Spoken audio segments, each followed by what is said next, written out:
Hello.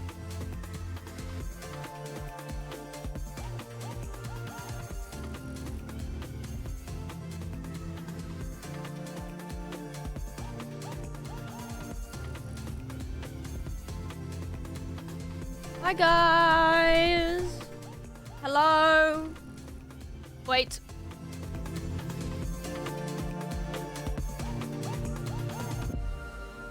There we go. Hey guys. Hey guys. Welcome to stream. Hi. It's me again. Hello. Hello. Okay, now I say hello to you. Hi. Hi Ashling. Hi Rando. Hi Mono. Hi Chocolate Buns. Hi Riley. Yo. Hi Tally. Hi Aaron Bursa. Full naming you every time. Hello. Hi Cosmo. What's up? Okay. Guys, today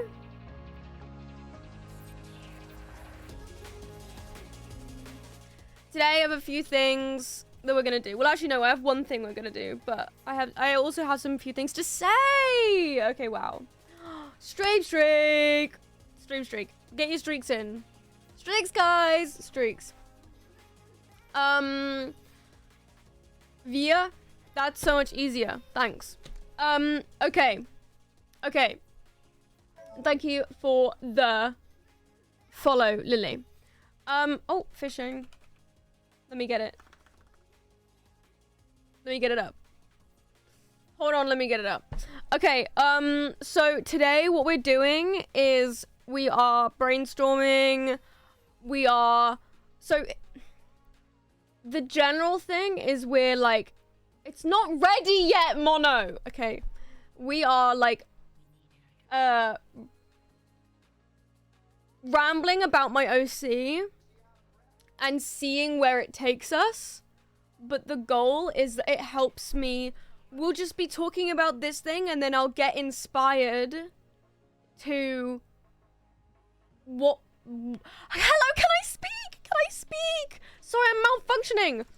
Today we are rambling about my OC, hopefully so I get inspired and end up at a point so I know what my next album is going to be about, because I don't know. And I also have no idea what the general vibe of the next season is gonna be, so that's what we're doing. Yes, cool, everybody understands. Thank you, Lily. You are low-key a vibe. Well, thanks. Thank you. Hydrate. Yes, I will. Hi Peter, by the way. Hello. Okay, right, before we get into that though, I do have some stuff I want to show you. So for my video, I'm not posting it today, by the way. I'm posting it next week because I've decided I'm going to get a week ahead.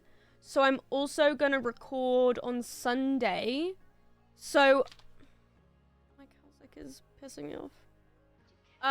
So I'm gonna record on Sunday the week after's video, but then also I think we're not going to do blueprints on Sunday and we're going to craft. Because then that way on Sunday I'm recording and crafting, and then that way half of the video is already done, and then I'm just like so ahead. Do you know what I mean? Sorry, Mono. Someone accepted an offer on a skirt for you. Buy now, £6. Okay. I may or may not have spent. Well, there we go. I may or may not have spent quite a lot of the budget in person, so I've had to haggle, but this skirt is so cute. Okay, hold on. Ship to home. Don't read out my address. God, £3 for shipping. It's fine. How has this gone up to £10?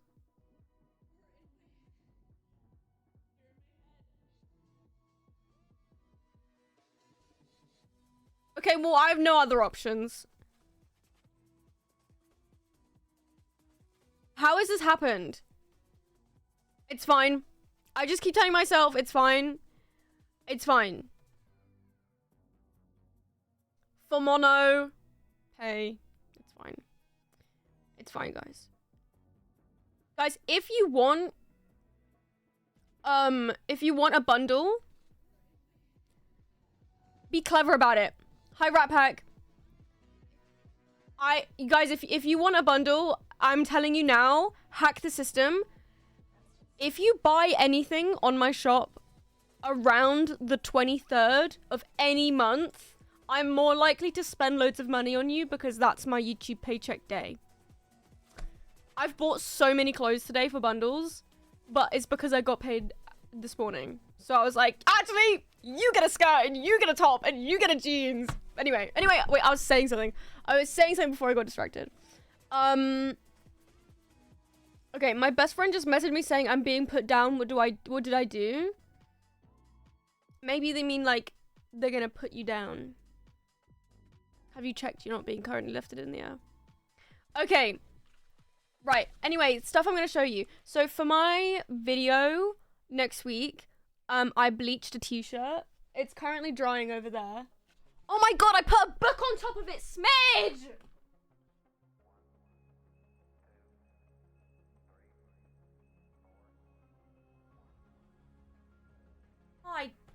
Okay.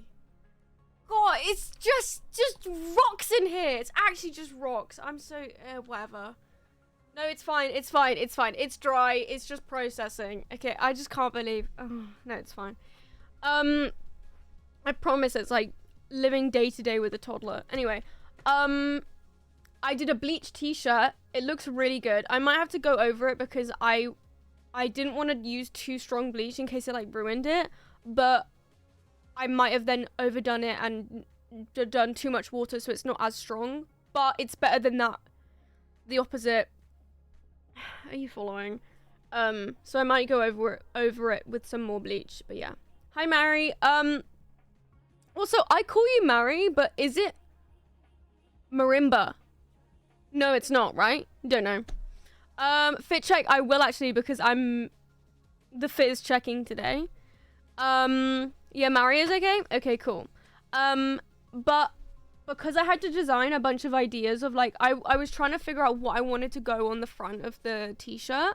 And also while I was out shopping yesterday, I found some more blanks for the clothing drops, right? It's okay, Smidge, we speak your nonsense language, thank you. So I came up with a bunch of designs and I'm really proud of this. Low-key, I'm really proud of all of these. So let me show you what I've done. Okay, so how do I do? I want to do this in order.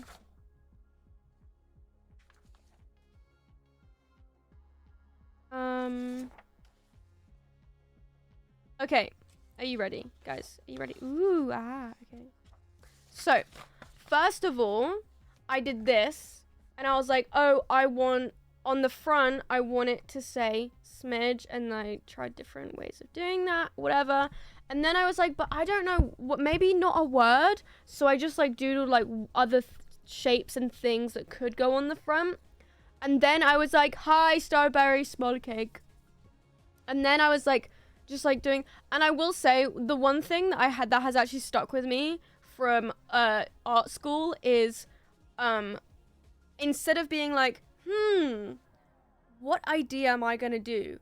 It's so much easier to just start drawing stuff and then go, like, instead of being like, what do I draw? It's so much better to just start drawing random shit and then go, oh, I kind of like that thing. And then you take that way. And then, do you know what I mean? So I just started drawing a bunch of stuff, right? And then I was like, okay, so this is a design that let's keep going. Watch streak. Sorry, I forgot the word for watch streak for a second. Okay. And then gag. And then I was on Pinterest like looking at a bunch of symbols because sometimes I don't like to just be like, oh, I'm gonna copy that. Like, I don't like it's inspiration. So, and sometimes I accidentally take inspiration, like not too heavy, but like, and there's nothing wrong with it, but at the end of it, I'm like, oh, but I kind of wish I had fully come up with it myself. Like, even if like 80% of it is all mine. Do you know what I mean? So I stopped looking at other people's upcycling. Instead of typing bleach top inspo, I just searched up like cyber, like I just looked up a bunch of symbols because then I was only looking at symbols and not other people's t-shirts and other people's, like, do you know what I'm saying? And then I saw a circuit board, and it was like, it was had like CPU in the middle, and like it just like a motherboard, right? And then I was like, wait, that looks like, because I've been rewatching the MCU recently, I was like, wait, that looks like it's giving Iron Man. It's giving corrupted by that thing, Iron Man. Okay. So then I had this amazing idea. What if that was on the front of the t-shirt in like a bleach design, but instead of a square for like a CPU, it was a star. And so this was like, I was like, what if it's like this? And then, yeah. And then that turned into this. And then I was like, well, if I do it on the long sleeve that I've got, I can put something on the sleeves. And then I was like, wait, what if I did like DNA, but it's like circuit board DNA on the sleeves? Okay, do you see how quickly it just suddenly like blah, blah, blah, blah. Okay, so I'm digging this. Okay. And then I was like, okay, I want more just like bunch of different designs, because now I'm sold on this, and I'm sold on, where's the other one? Hello? Oh yeah, so the first piece of paper, I was sold on this, I'm doing that. And then this one, I was sold on this, okay, but I still have 2 other t-shirts to do, so I was like, okay, let's just like keep going. And I was like drawing a bunch of shit. I like this, the others not so much, okay, but that's how you know what you like.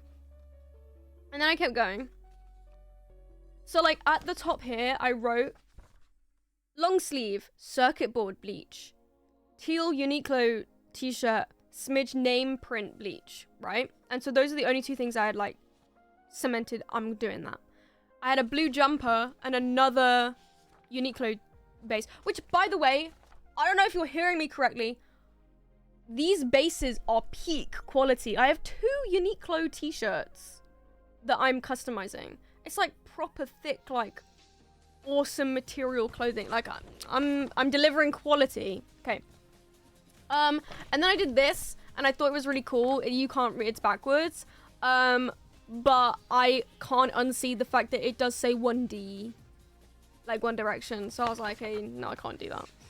And then, okay, okay, I love that you can physically see the progression. Like, this is cool, and this is cool, and then it's slowly, this is the one I did today, of like a bunch of different logos. Guys, why am I gagged? Guys, why am I gagged? Wait, I was like, what? Okay, wait, I'm really happy with all of this. Okay, so, I really like, hello, how do I do this? Atom, spiral. This is kind of like Frutiger Aero Metro. Frutiger Metro. I like the circles and the arrows. This I dig heavy. This planet, cool. This is like Singularity, but it looks too much like the Grok AI logo now, so I'm not doing that. And then this one, is this the one that you mean? I really like this, and so this one, it has that, but then it has like the line coming out, and it says smidge. That's what I've put on another t-shirt in bleach. So, gag. And then that's me, and then this other one, which was supposed to be like a Target thing. Yeah.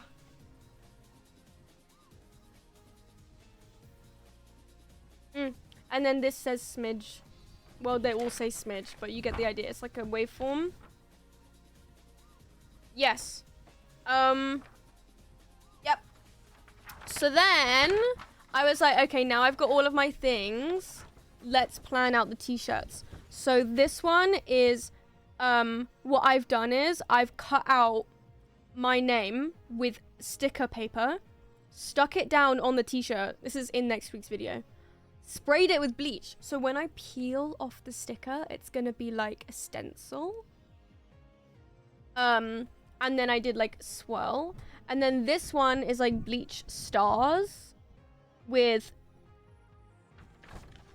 this in the center. And then this one is the light blue t-shirt. I'm not bleaching this one because the color is so light. It would just look so much better if I do. So for the light blue one, I'm gonna attempt this logo, but as a patch. This is gonna be a ball ache, but I think I can do it. If I make it big enough, it won't. It will just be shapes. It's just shapes and colors, people. It's just shapes and colors. And then I'll put some star patches on it. And then I'm not sure what I'm gonna do with the sweatshirt yet, but I'll get there. And then the long sleeve will be the circuit board. These are my ideas, and I'm happy with what I came up with today and yesterday. I wanted to share my brain with you guys. Yeah. Okay. That is it. So, yes. Thank you guys. These are my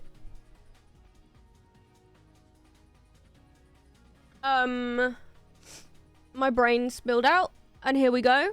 But I'm showing this to you because I'm proud of it, but also I feel like it will help us today because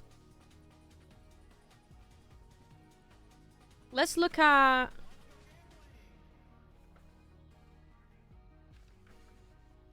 this one. If I'm really into this circuit board thing, let's what does this mean for Smidge? I don't want to say they're a cyborg. Cause that no. But who's to say, maybe do they have an implant of some kind? I feel like I was like so gravitated towards like circuit board stuff and like corrupted Smidge. No, Darkiplier. But I was like, wait, it would be kind of cool. This is so funny because if you think about it, this happens time and time again.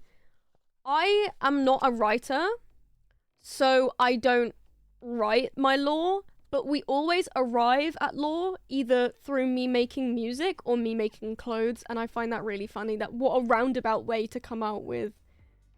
This is just the steel plate in Ford's head. Okay, stop. No, that's not cyborg. That's just a piece of metal. Could they be hacking stuff? Maybe they collect junk and build computer. Well, they do collect junk. They're a scrap, right? Well, they were part-time. I don't know. But Cyborg Fluffle MG, that's my Fluffle Sona. That's the thing. I did immediately think, I can't steal your nachos. You're literally a robot already, so I can't be like me. Can you show the t-shirt final design? Which one? This? The bleach one? Which one do you mean? These are all of my final ones.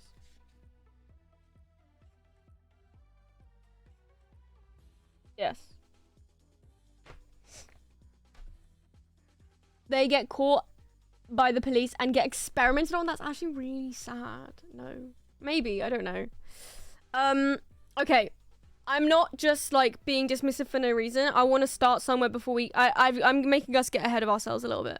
Okay, so we need to, let's take it back to oh,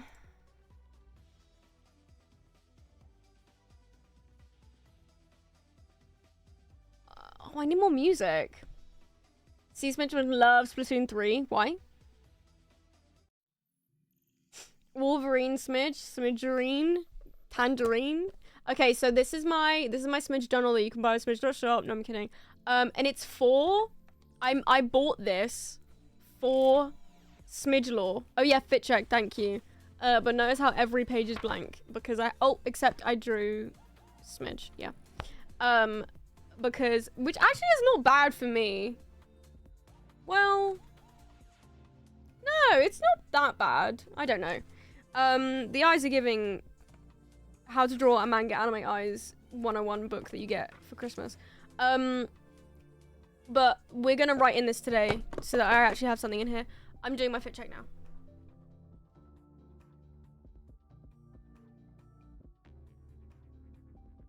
So part of the like no-sew DIY that I did for my video is this t-shirt I cut. And then my cargo, what is it? Camo jeans that have all the pockets. And it has like 2 things. Yeah. Cutting up this diesel top did kind of hurt a little bit, but it's just a brand. It's not royalty. I don't know. So I just did it. Thank you.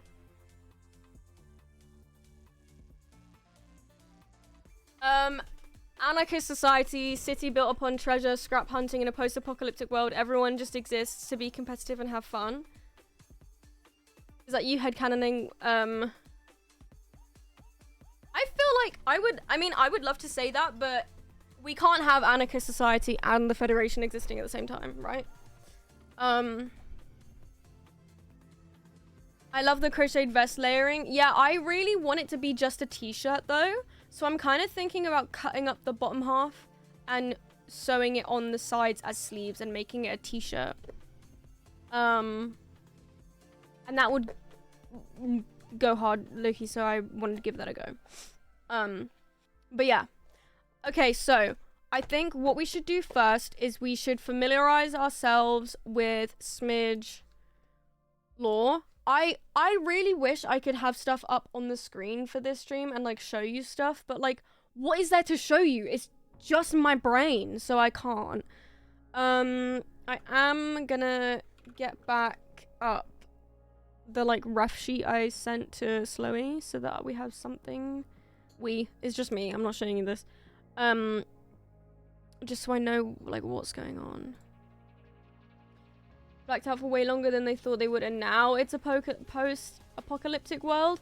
This is the thing. I think that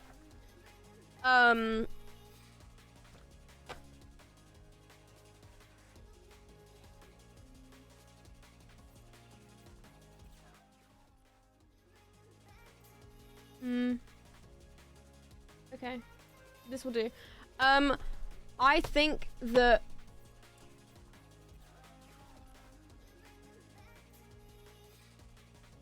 okay, hold on. So I think the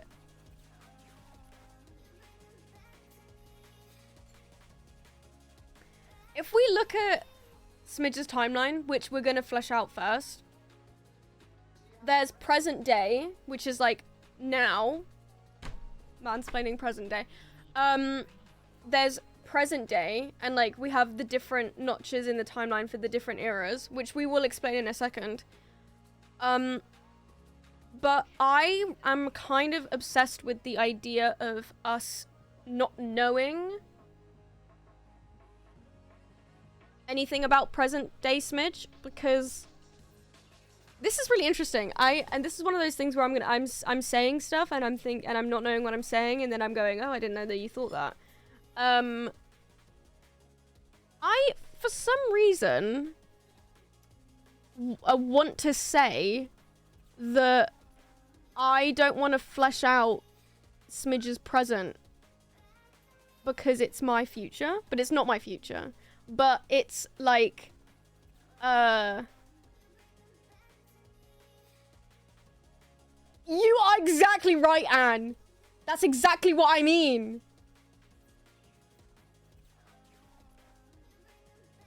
That's exactly what I mean. Radio silence the book. How did you... Oh.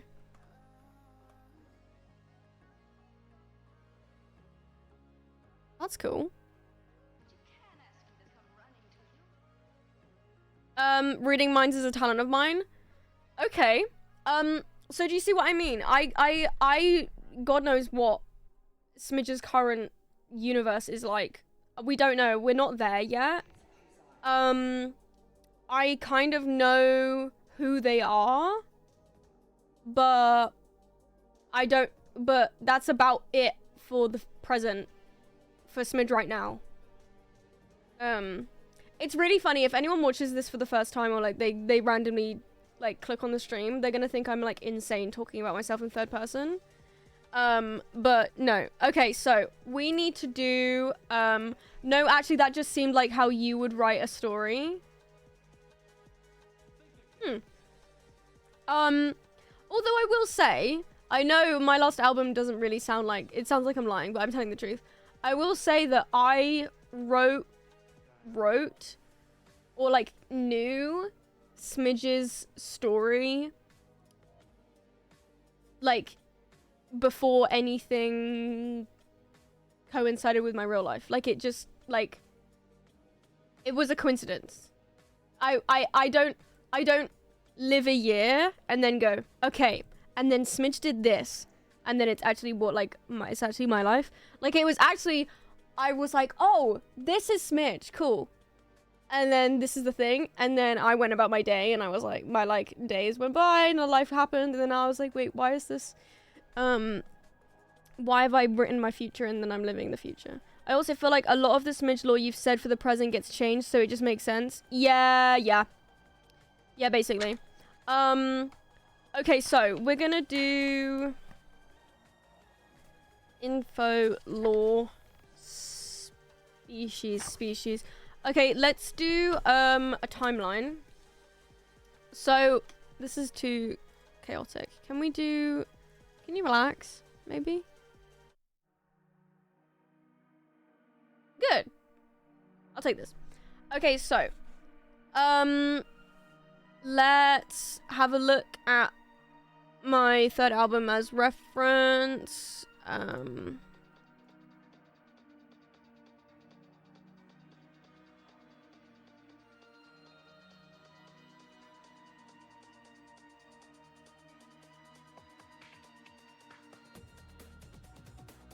Okay. Whatever. I like need to get back inside my head. Okay. So notch number 1. Oh my god, I actually was gonna say school, but no, it would be birth, wouldn't it? I guess creation. So in the beginning there was a darkness, and then God said let there be light. Sorry, starting at Genesis is crazy. No, okay, so first up we have creation.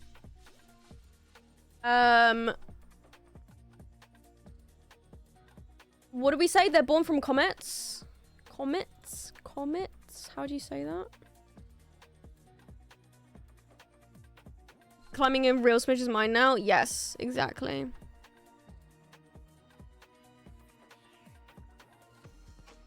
Where is my actual, like, OC Smidge booklet thing?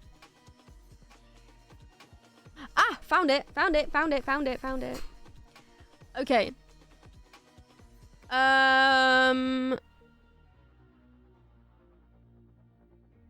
Okay. Okay. Smidge was an asteroid that took out... Smidge was the asteroid that took out the dinosaurs. No, okay. Creation.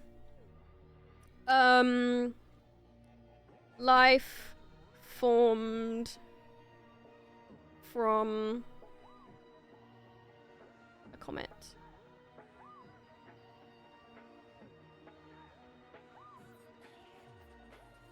Why do I call it a comet? Is it not an asteroid? What's the difference?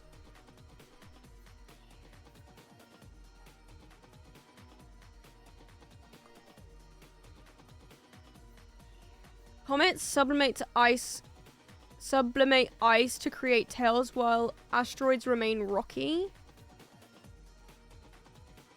Okay, do we have any, like, space nerds in the chat? Should we pick?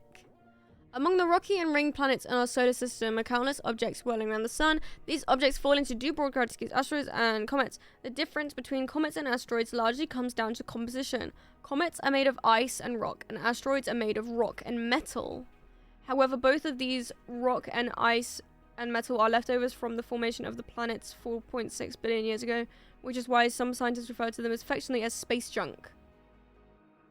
Okay. So what do you think? This is, again, remember, this is sci-fi. This is the beauty of sci-fi, is that it doesn't really have to make sense. It's made up. So let's pick one. What do we think makes the most sense? Life being made, or not just life, but Smidge being made from an ice water rock, or an asteroid rock and metal? Like, just based on vibes, what do we think?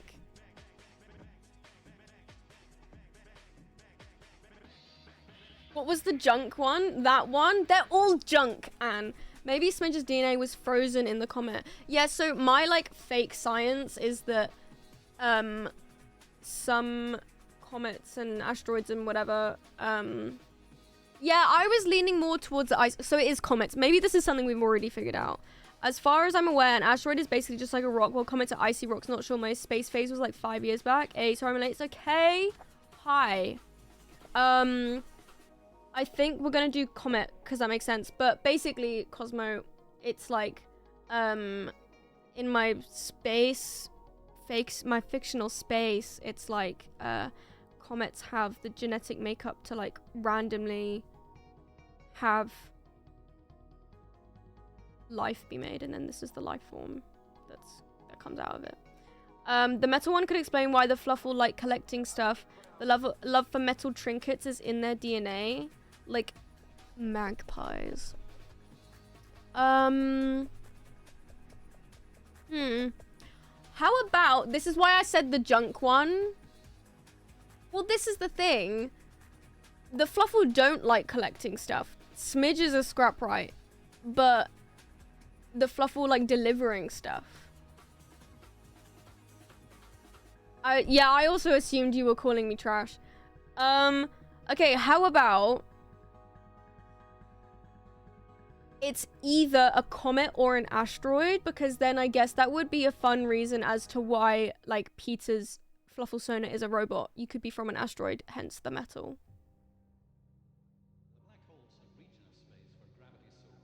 Shuffle.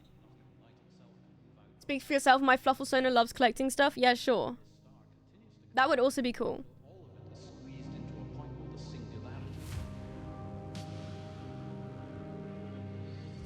Mr. Smidge cooked on this one. I mean, me too, but, you know. He's the man on the keys. Okay, so let's say life form from a comet. Wait, this is crazy that we're talking about this and the song came on. Anyway, okay. I'm fine with leaving gaps in the timeline because we don't need to have everything fleshed out today, but because also that means that when it comes to stories, for me, I'm so fine with leaving gaps and just writing what I know, because then instead of like forcing something to come out, if something inspires me and then I come up with the idea, it's fine for me to then go back and fill it in, and then that feels more real than me forcing it out. Do you know what I mean? I was waiting for a Greg's listening to this, and it was like the Greg's was floating through space. That's so funny. Okay, are we still going with the Fluffle distribution system plot? Yeah.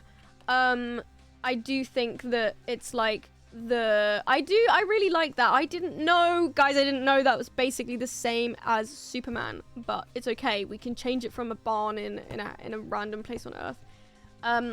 So the Fluffle distribution system is because the Fluffle don't have parents. They're just like made from space stuff. They crash on nearby planets, and they're a protected species under the Federation. So you like legally have to raise it. Well, no, you declare the child, and you can be like, I don't want it, or if you want it. But if you don't want it, then they get sent off to like a boarding school. Yeah, basically. And then you raise the baby. And so basically every Fluffle has a foster family, or they were brought up in the academy, which I think is a really, by the way, side note for that, this is gonna be like this all stream, so I'm really sorry. Side note for that, I called it the academy because I didn't want to call it the garrison because Voltron exists, but there's also Doctor Who Academy era, and like, is it, but like academy is also just a word, and like I don't want to call it school because academy is like, it's giving bureaucracy, and that's what I want the Fluffle to kind of be, because then it makes sense for like Smidge to break away from that. So it's not like legally have to raise the Fluffle child when they crash land breaking into your house. Yeah, So, creation, life formed from a comet. Okay, let's say creation slash early years. Oh, that was a sick transition. I wouldn't have known it's Doctor Who. Okay, cool. So, life formed from a comet. I think I might leave this next bit blank unless we think of something. I still don't know if Smidge should be raised on Earth or not. Or if Earth should even, like, be mentioned. I kind of like the idea of it being, like, far away. And, like, removed from... like, far out. But also, like... guys, it's Earth. I don't know. Like, I know Earth is in space, but is mentioning Earth taking away from the fact that it's set in space? Earth is real far away. Smidge did travel there once for a beer, though. I'm into that. I think it would be fun if Smidge knew about Earth, but only because it, like, has the best TV. Like, best being bad. Like, bad sci-fi. And Smidge calls it bad because it's so inaccurate. Okay, we're getting ahead of ourselves again. But so where are they raised? Should we pick a planet? Oh no, we can make up one. Wow, this is so awesome. But that does mean I have to come up with parents. We can leave this blank. Okay, let's fill in what we know. Let's say... okay, instead of getting lost in indecision of not knowing what I don't know, what am I certain on? I'm certain on that Smidge was not raised on Earth, and they were definitely raised by someone. They weren't raised by the Academy. I think that I like that. So just someone, and we can come back to it. You can make up a planet and make up parents later. Yeah. Earth is known about, but it's kind of got a weird reputation throughout the galaxy, so most people just watch from a distance. I like the general sci-fi idea that, like, Earth is known, but it's like a category 2 planet. Don't interfere. They're basically babies. They know nothing. They went to the moon once. Smidge gets raised by an old, wise person. One parent. That could be fun. One androgynous parent. One parental figure. Actually, an old, wise, bitter person could make sense for why they are like, I know everything. I know everyone around me is stupid. One parent makes a lot of sense for OC Smidge. I don't know why, just vibes. That feels more like the vibe. Okay, guys, see, this is incredible. Are you feeling it?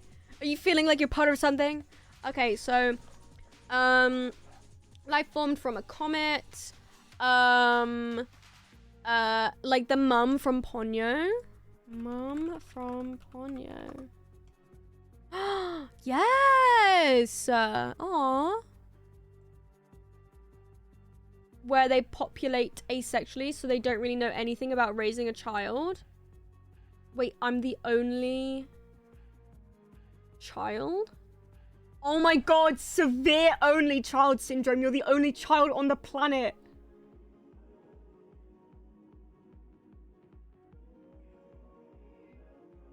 Okay, wait. That's a sentence worse than death. Do we want to really do that to our character? I guess it's happening. That would explain C. Smidge's insane audacity. Thank you for clarifying. Okay, so... crashed on X planet. Name TBC. This is just basic info. We can flesh that out later. The timeless child, huh? Oh, no, it's fine. Species. Also, I kind of like, that's like a funny, like, I kind of like Because again, I'm not like a writer, but like I am funny. Allow me. I kind of like that the times where I'm able to actually come up with stories is on the basis of a bit, and I feel like that's the perfect breeding ground for sci-fi because quite a lot of it is bits. So us arriving at Smidge being raised on a planet where they what is it? Repopulate? What did you reproduce asexually? The bit is severe only child syndrome, but that's funny that that's how we got there. Do you know what I mean? That it's based on a yeah, I like that.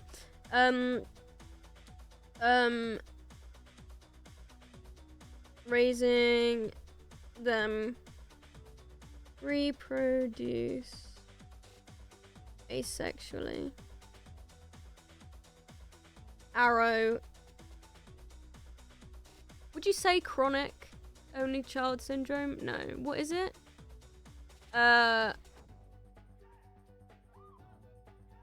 What is the word I'm looking for? Like severe, but not severe. A different word. Something. Intense? Terminal! Terminal only child syndrome. That is really funny. Okay. Life formed from a comet crashed on X planet. Species raising them reproduce asexually equals terminal only child syndrome. Really enjoy that a lot of this lore is us bullying OC Smidge. Well, it's because we've said this before, but the best characters are the ones that you hate. Like, think of your favorite Blorbo in your head. Could you go on a whole rant about how stupid and infuriating they are? But it's said with a smile and affectionately. That's this guy. Yep. Okay. Terminal only child syndrome. Okay. I'm gonna leave some gaps in the early years bit. I want to kill my favorite character with my bare hands. He's so ugly. Yes, exactly that energy. Because obviously some other stuff is gonna happen, but well, no. Raised by one parent. What did we say? Old, bitter, wise, androgynous figure. Cool. Right. Then we get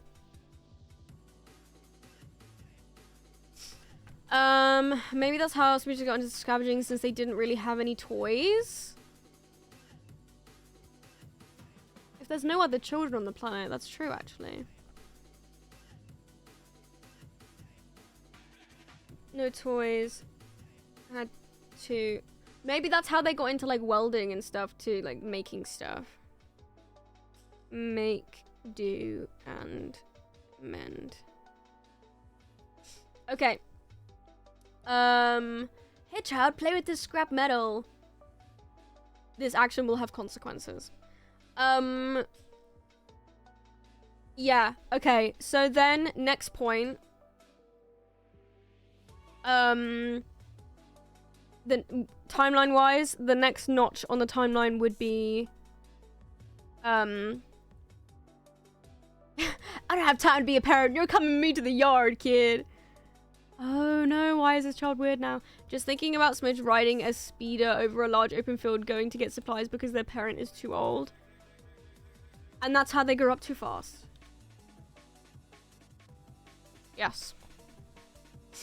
Okay, so the next notch would be them going off to school. What did we write about school?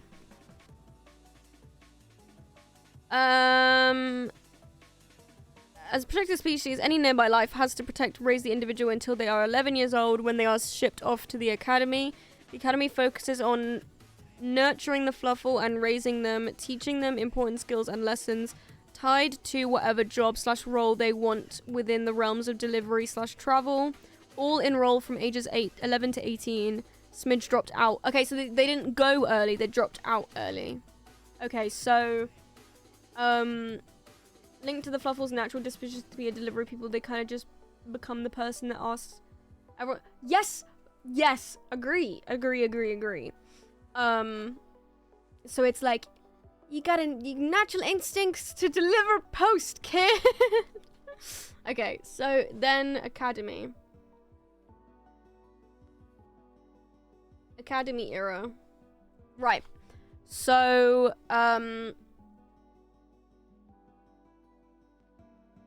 age 11 to 18.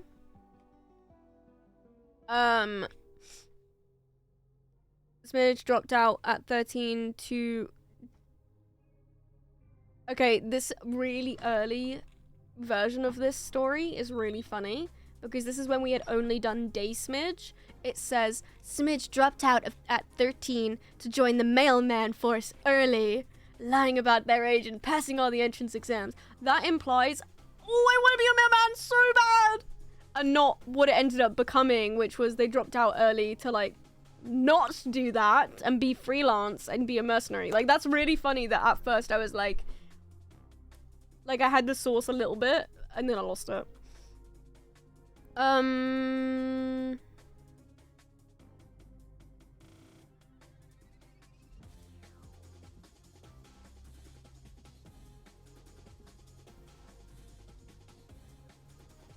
Okay.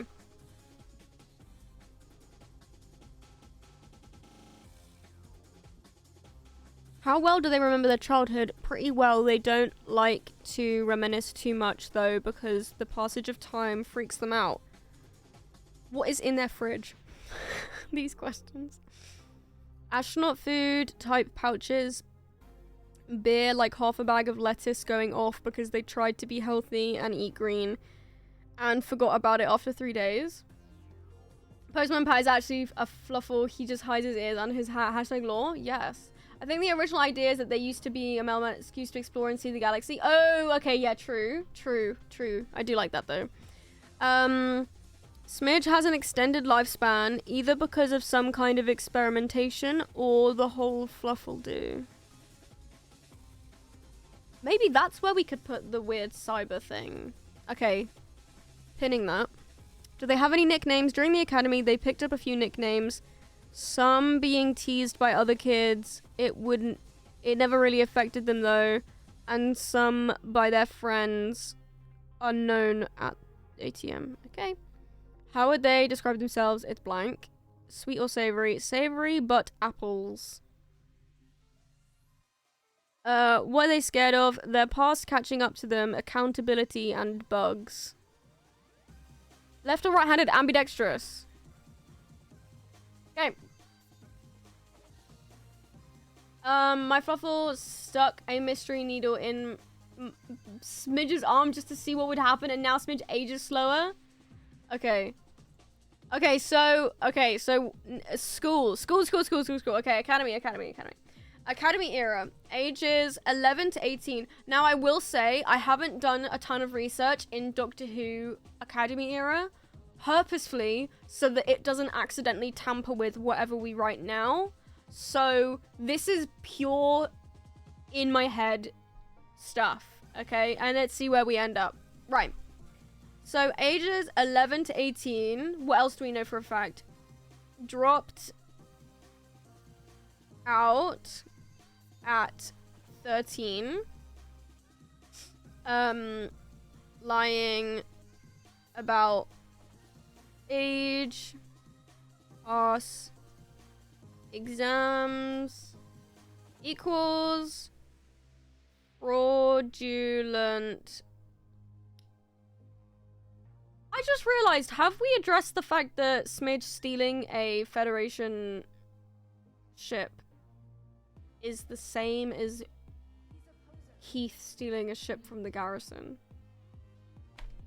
Well, good thing this is just my story and we can write whatever we want. So, Smidge learning how to read at age 11 because no one on their home planet bothered to teach them is a little funny. I like that, but also, if we're trying to say that Smidge is, like, super smart, then maybe they taught themselves on the home planet. Like, I like the no one taught them thing, maybe. But maybe they taught themselves because they had to, like, run errands all the time. And, like, know what words are. It's giving Charlotte's Web. And she learns, when the pig learns to read. Or, like, when anything else learns to read. Fraudulent license. And stolen ship. Okay.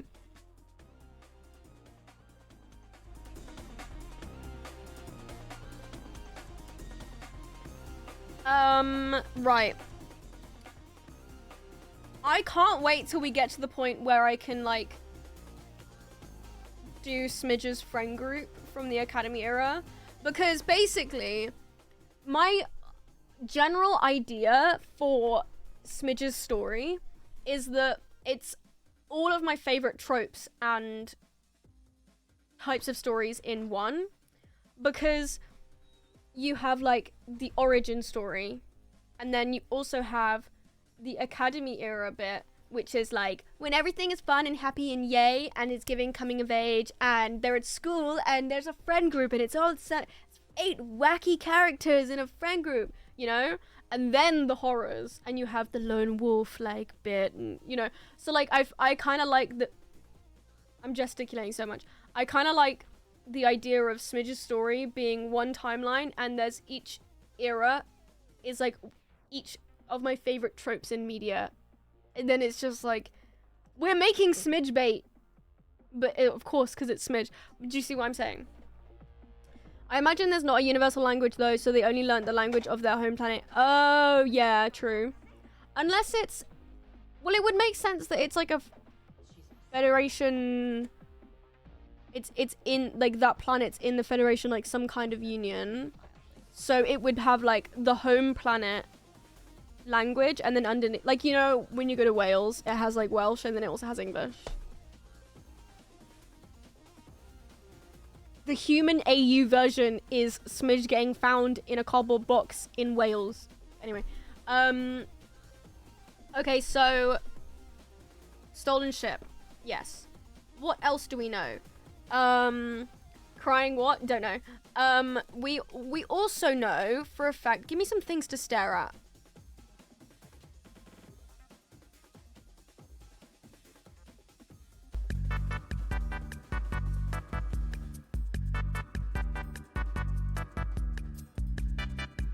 Why is this not on the screen?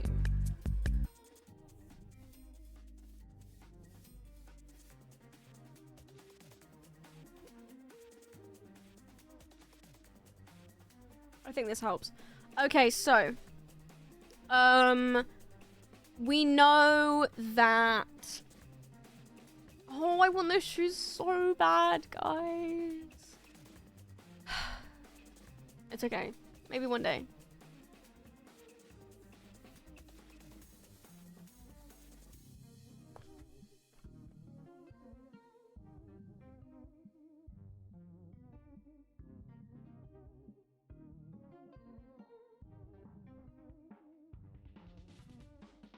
€360. They've gone up.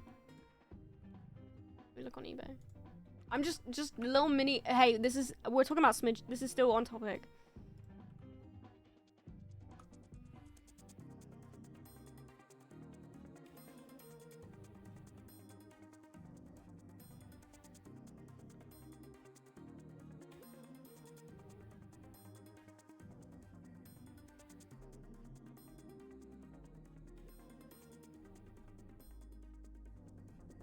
It's only the black ones. No one has the ones I want.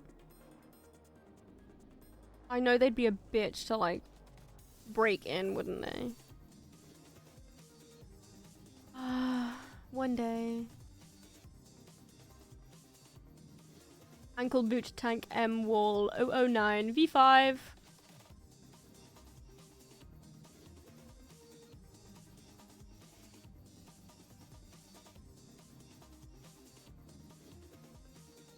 And they're Velcro. Anyway, sorry. Anyway. Okay. Dropped out 13, lying about age, passes exams, fraudulent license, stolen ship.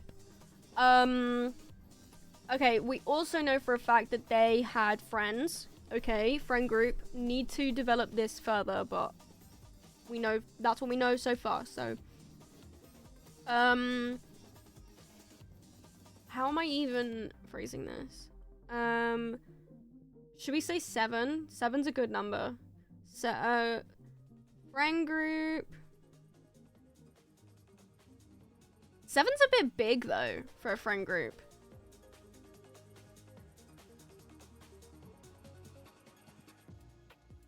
Everyone think of their favorite, like, ensemble cast. Is 7 too many? Is 7 too many? 3 or 4? This is really funny because this is me just not knowing how big a friend group is supposed to be.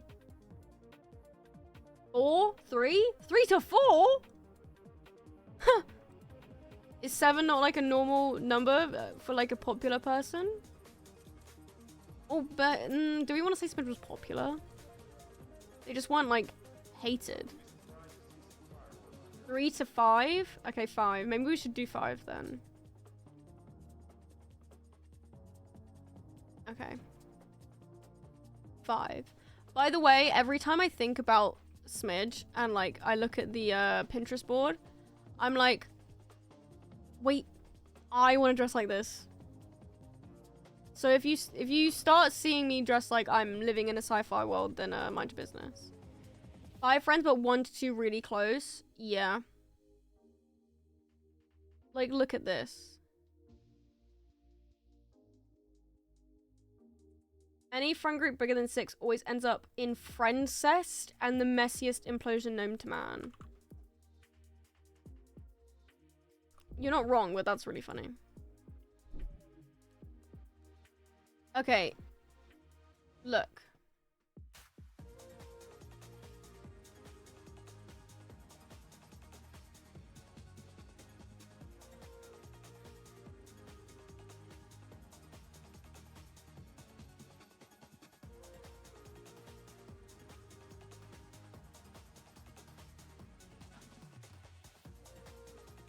How am I...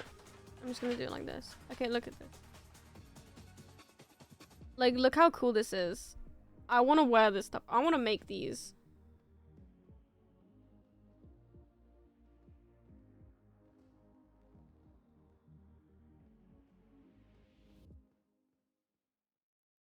This is so cool.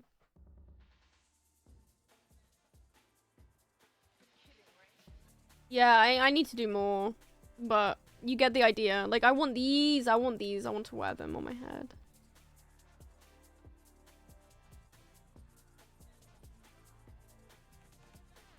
Anyway, hello, it's been a damn minute since I saw one of your streams. Hello, we are talking about my OC and coming up with stuff. Have you seen the guy on TikTok who's building a TARDIS console? I think I have, actually. I think someone sent it to me. I want to make a set of denim gloves that are and leg warmers that are covering cute mini stars. That's such a good idea. The headphone things are giving Vocaloid. Yep. I do like how a lot of Vocaloid, like, characterization, is that the word, is, very sci-fi, because it's, like, a futuristic vibe. What kind of vibe we're going for the OC? Well, it's already an established one, but we're, like, coming up with more of the stuff, if that makes sense. This is it's the same name as me, because why not? Okay, so friend group. So what do we settle on? Like 5. Let's say 5. Friend group of 5. Names. TBC. We will. That is something I do want to like develop more. Let's move the fishing back over here. There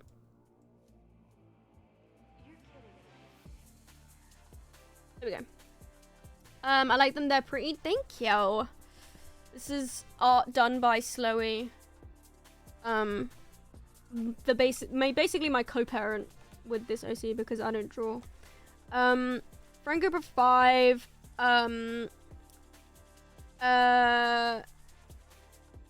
Tight knit family vibe, like found family, happy, yay, yeah. Okay, perception. God, okay, the easiest way to think about what Smidge could have been like at school is to look at what they're like now and kind of make them more annoying and undo some maturity, and then you've got them at school, right? I mean, that duh is what I've just said, but you get what I'm saying.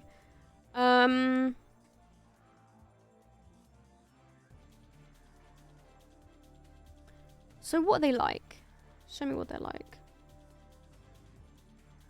Arrogant, smart, impulsive, stupid, brash, thoughtful, overthinker, doesn't think enough, careless, motion sickness, observer.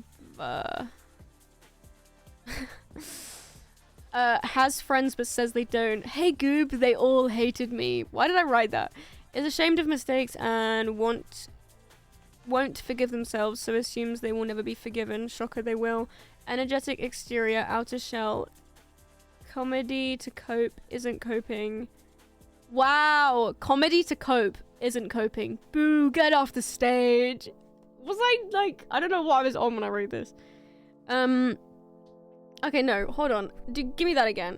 Arrogant, smart, impulsive, stupid, brash, thoughtful, overthinker, doesn't think enough, careless, motion sickness, observer, doesn't have any friends, has friends but says they don't. Hey Goob, they all hated me. Is ashamed of mistakes and won't forgive themselves, so assumes they will never be forgiven. Shocker, they will. Energetic exterior, outer shell. Comedy to cope, isn't coping, get off the stage. Probably addicted to space beer and gambling. Ooh, it's betting they're calling it. Right, it's a sport. Right. Ex-junk right, scrap right, post-academy, and now back to delivery since it's what they know best, and at times a mercenary. Oh well, whatever that pays the bills, or the tab. Free my man Goob? Yeah.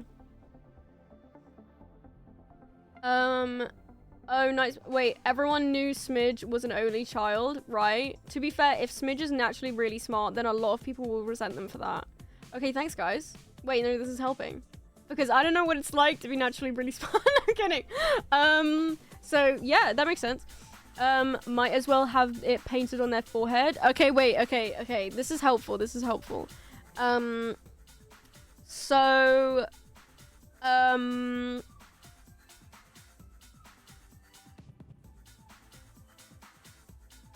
where do I even start with that? Okay, so that's who they are now. So, oh my god, it says that they're 21. Babe, you're 22 now. No, I'm kidding. You're ageless. Anyway. Okay, so, Smidge found an old copy of Meet the Robinsons. Somehow it became their whole personality. We're not letting that be canon. No.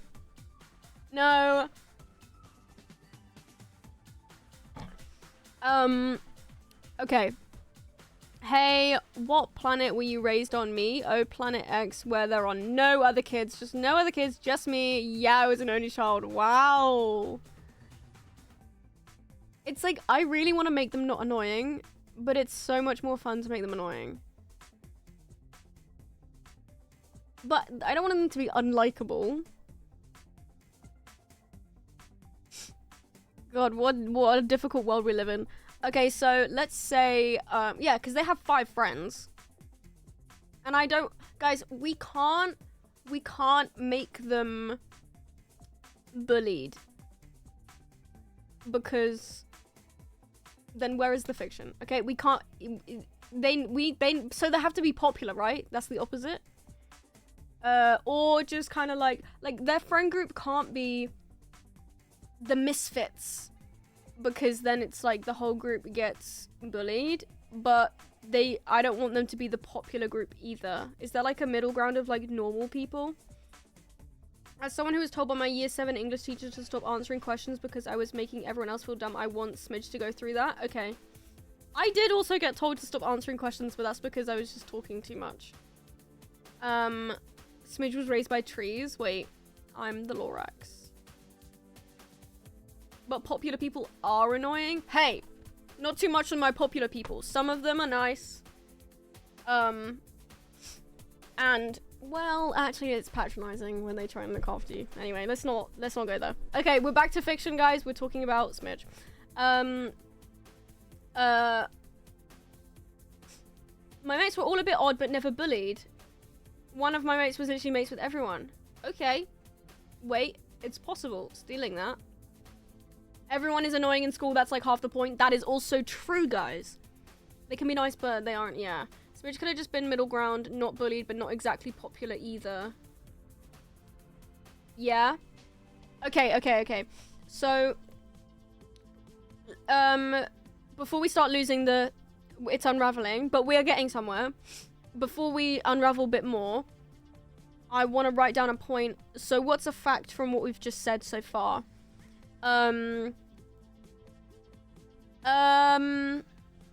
Not bullied / hated.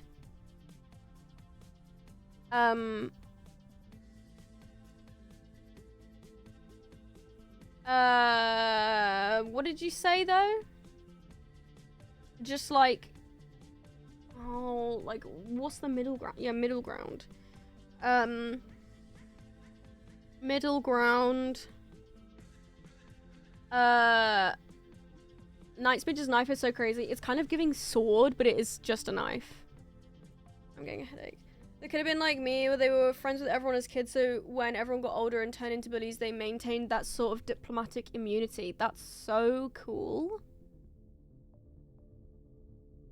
Interesting. Not bullied, hated, middle ground, how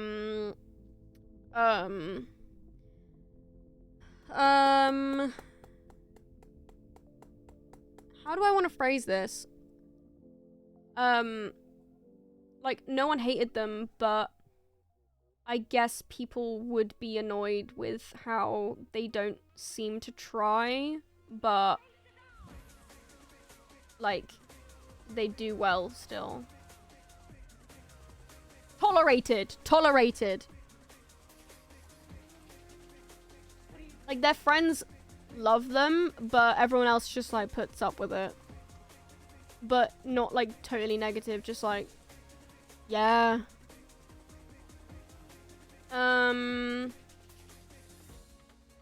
Like, they can't hate Smidge because they're clever, because if you were in a group project with them, they would actually help you.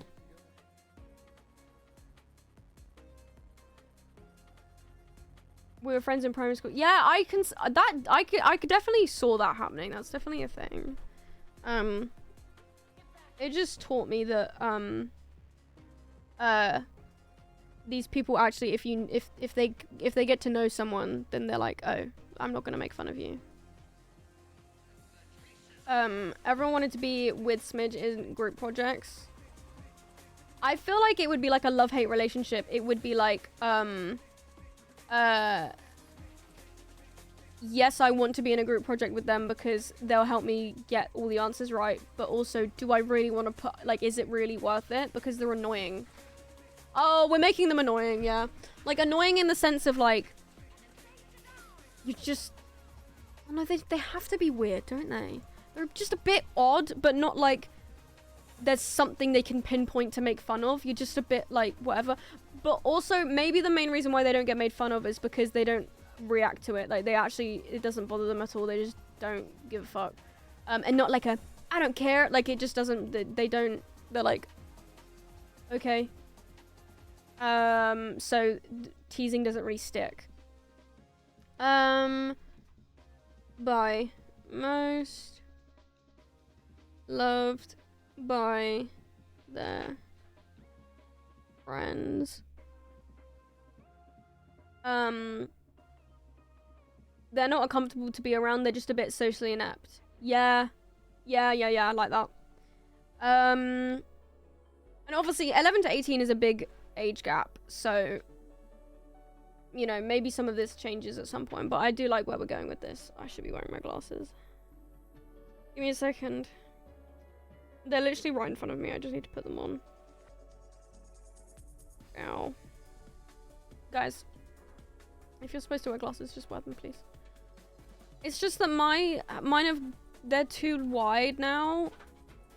Do you see this? So they're really annoying to wear.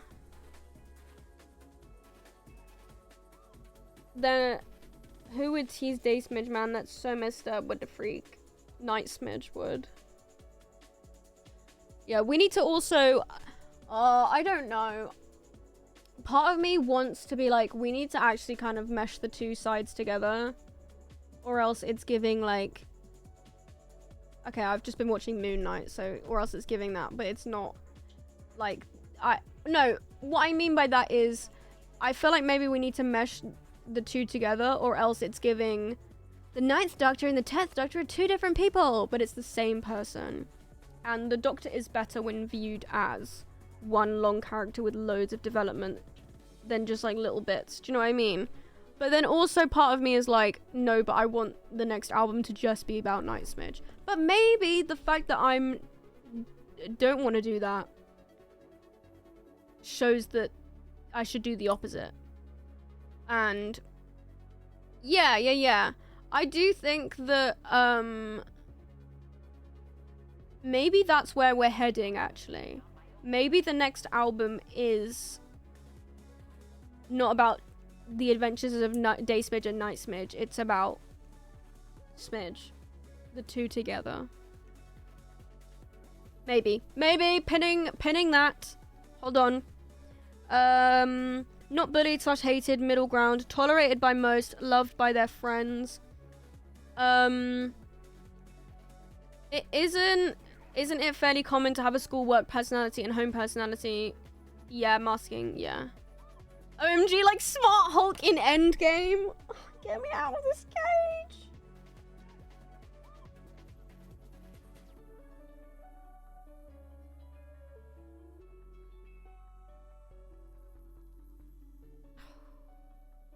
I'm banning anyone ever in my chat who compares me to the Hulk. No, I'm kidding. You're actually right. Yeah. Yeah, basically. What else did you say? They should have the same base personality. Yeah. I feel like the personality is the same. It kind of is masking, maybe. Or maybe it is just the career that's different.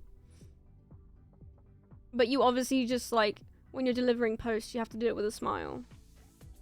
We also said Smidge was raised by Groot earlier. It's the beer.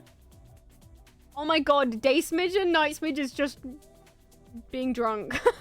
That's what it is. Yes. Okay, okay, so... Oh my god, my eyes. Okay. Guys, how has it been? An hour and 15 minutes and we're at the second point. Anyway. What else? There was a bunch of other stuff we had written about. Does Night Smidge drink fly? Yeah, canonically. Hey, what do you think the crash is at the end of, On Your Left? If Night Smidge is doing illegal stuff, they probably have to have a bit of a tougher personality so they don't immediately get jumped. Yes. Oh, we have some lore here. Okay, I see. What does this say? I have little bits I've written. Placing a bet against some big muscular creature in a bar to arm wrestle. They are going to scam him just like the entertainment. This shocked facial expression. Oh, actually, it's here. Yapping is our strong suit. It is. It is mine.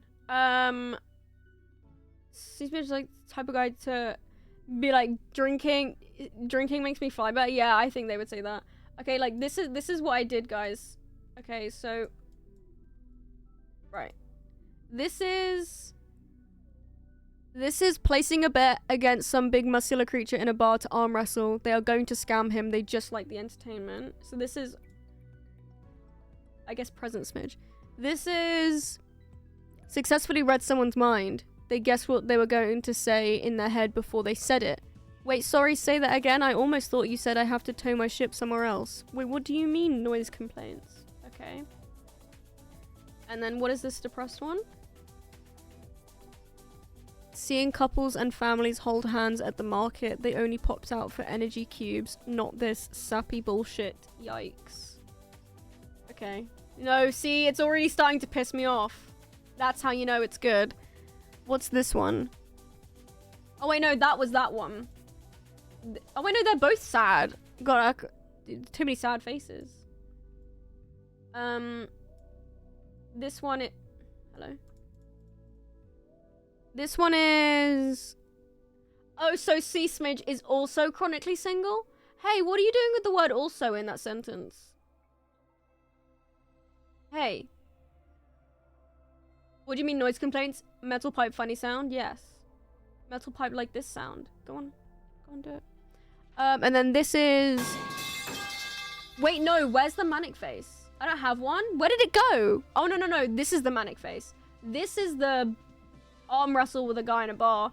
This manic face is homoerotic best friend situationship rival from the academy is on the talk box. In brackets TB, in brackets TV. Making some kind of discovery they could have sworn they figured out last week. If only they remembered where they put it, or where they were that day, or was it the night? Okay, that's cold. Okay, okay. So, okay. This is too happy for... No, no, no, no, no, no. Actually, no, wait. Okay, so. The only other thing that we have written from the academy era is... If it's gonna be a story of all of my favorite tropes, and current Smidge is a lone wolf style character, then the only place for the homoerotic best friend situationship thing to happen is during the academy. When they were a teenager. Which makes sense, because that's when that happens. So, and guys, once we finally get to... I mean, I don't know if we're doing that today. But once we finally get to fleshing out the... Once we finally get to fleshing out the friend group, we can pick which one is going to be the lesbian. Okay, so let's say homoerotic best friend situationship.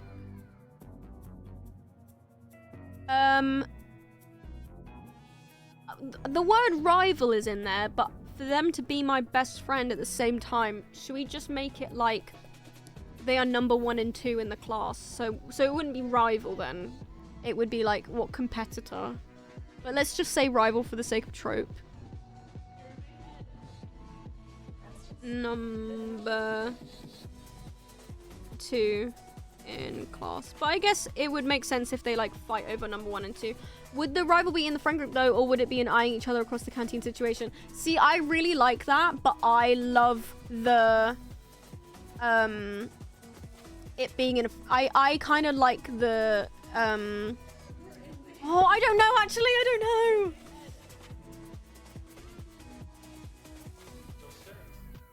No, wait, I think we have to make it not one of the friends. Okay, okay, wait. We can do best of both. Guys, did we know we can do whatever we want forever? We can do best of both. We can do... Okay, wait. The word rival only makes me think of clans. It's fine. It's not based on that at all. No, I'm kidding. Okay, no. Let's... Hold on. Do this. And then do this. And then... do the wait, this is working. And then do this, and then we need obsessed. Okay, so my idea is, wait, it's a Cachadora situation. They used to be in different groups, but if he is become friends in the situation, it only gets worse than there. Okay, option. But also, what if in the friend group there's like the safe option? There's like a friend they've had since childhood, like, well, I guess childhood is the academy, I don't know. Like, maybe it's the first other kid that they met on their first day and they became inseparable ever since. Like there's like a duo and like they're really good friends, but there's also their rival, which, so it's kind of giving love triangle maybe, where it's like, are you understanding what I'm saying? Like maybe we can do best of both worlds and have the really close best friend that is actually good for them, but they are kind of obsessed with the competitor. You put C Smidge in a dating sim? Maybe. But purely because of the dynamic. And again, where I'm fully admitting this is just tropes on tropes on tropes on tropes. But that's the beautiful thing about it being my stories. I can do what I want. So we're now living in the high school AU version of the side of the story. Maybe another kid went on vacation with their parents to see Smidge's home planet and they met again at the academy. Ooh. Ooh.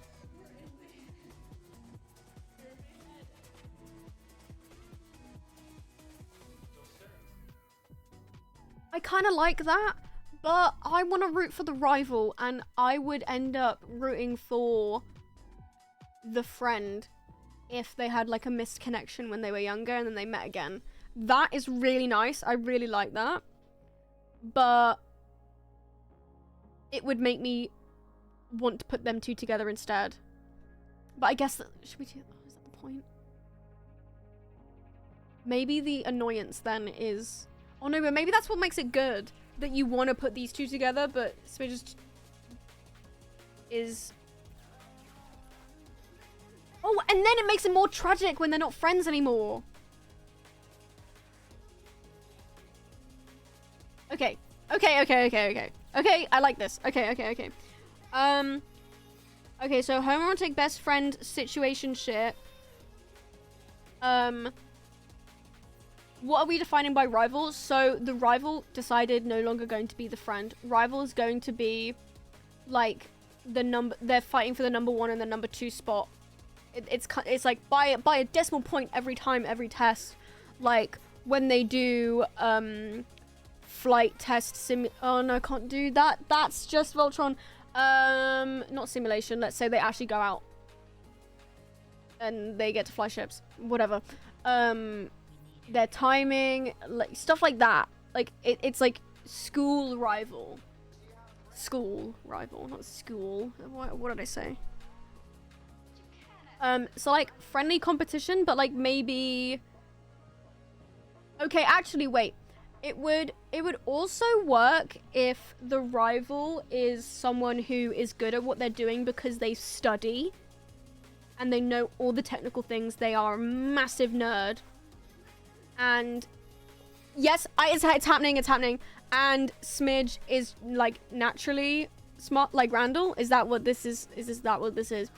And then, but Smidge is like naturally good, but like an asshole about it.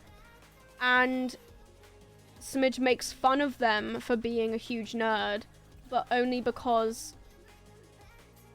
And then in turn, the other person is like, you just make fun of me because you know that you're alike, you and I. I'm not the fucking same as you. You're a nerd. Yeah? Right? Yeah? Another kid a few years above, also being from Smidge's home planet, but they were given up to the academy, so they don't like Smidge because why were they kept? Ooh. This is just wizard versus sorcerer beef? Yeah. Yeah. Okay. I like that idea. I do like that idea of, I'm the second only ever person to come from that planet. Because, oh no.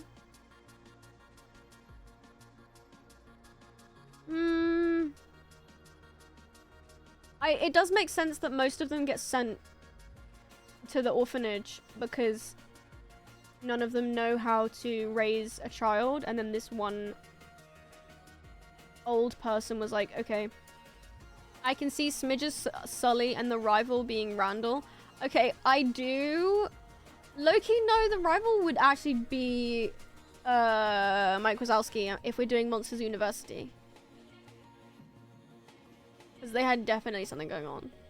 Mild dislike, but also low-key gravitating towards Smidge because, like, before they became friends. Mild dislike, but also low-key gravitating towards Smidge because they want to know what they could have been like. Maybe the planet isn't usually in the comet's orbit path, so that's why there aren't ever Fluffles standing there.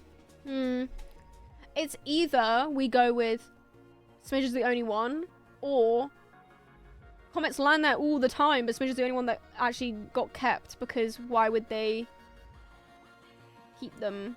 I think I like that one more. Hemorrhagic best friend situationship. Only other kid they briefly met while on errands on home planet.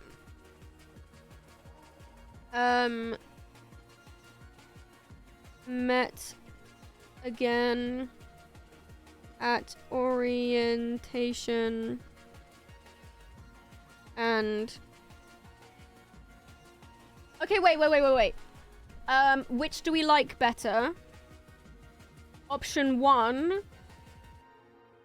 while on an errand, very young, on home planet, there was a family visiting and there was another Fluffle. Brief interaction, missed connection, didn't get to speak, gone in an instant, never seen again. Bumped into them again at orientation and became best friends. Right? Option 2 is similar thing, but the family wasn't on vacation. There was one other Fluffle on that planet, but everyone else had been like, yeah, no, you're the only one, like, has only ever been told that. Because then maybe that kind of adds some, like, wait, why did you lie? Angst. And then that would kind of make sense as to why they would be put together on their first day. Because maybe the teacher is like, oh, you're from the same planet. You must know each other. You must be friends. And Smidge is like, I don't even know who the fuck you are. Wait, I saw you that one time. Smidge wants every single person that could have been their friend be sent away. Ooh.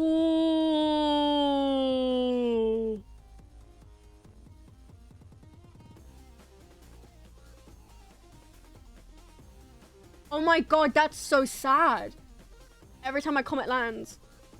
And it's like, oh my god, a baby Fluffle is here. So it's like, yay, friends!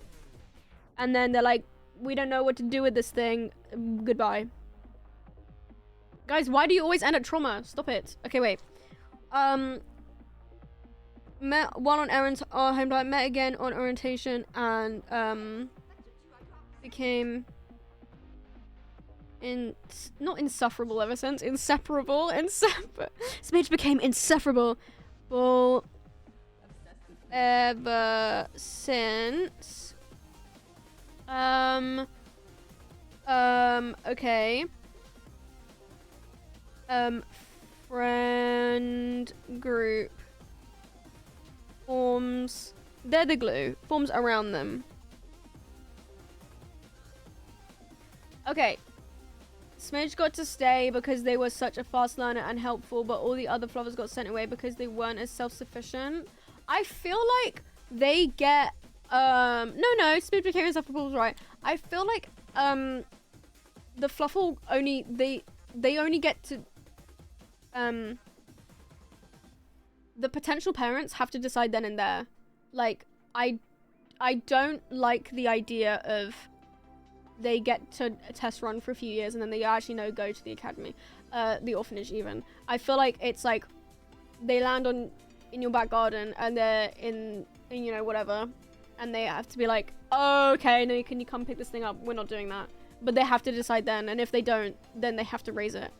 Maybe that's what happened to the other one. I mean, I guess you could send it off. Okay, no. It's not impossible. You can, like, send it away, but I don't know if I like that. I don't know if I like that.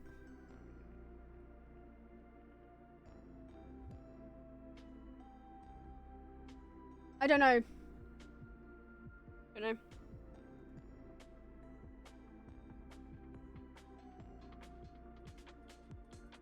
Okay. Friend groups forms around them, and then the other one is rival, academic rival,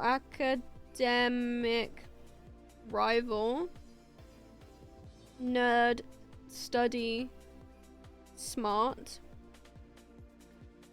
hates, natural, gifted, smidge, turns into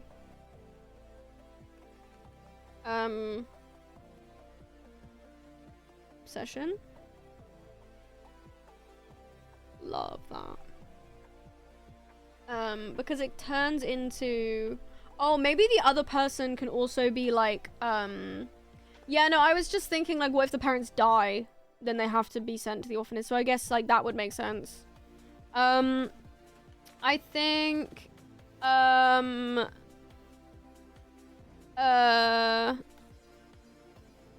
it would be fun if the rival is also Smidge's opposite.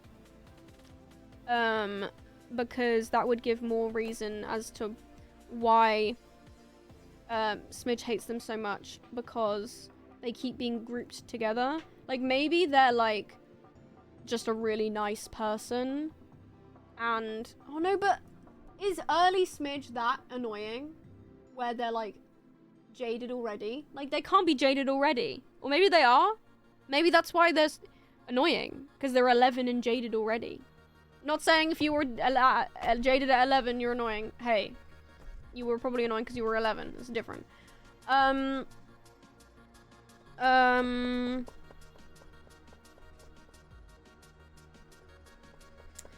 Yeah, I think it would be fun if it turns Smidge's terminal only child versus rival. I had 20 siblings in a stable household. Yeah, basically that's the vibe. At that stage, they could be friends.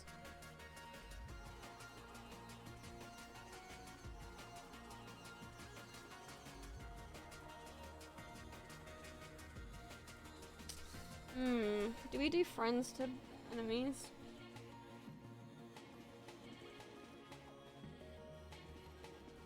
I don't know, I feel like because of the, thank you for the follow, Maddie, Mads even, I feel like, oh my god, it is just Clance again, isn't it?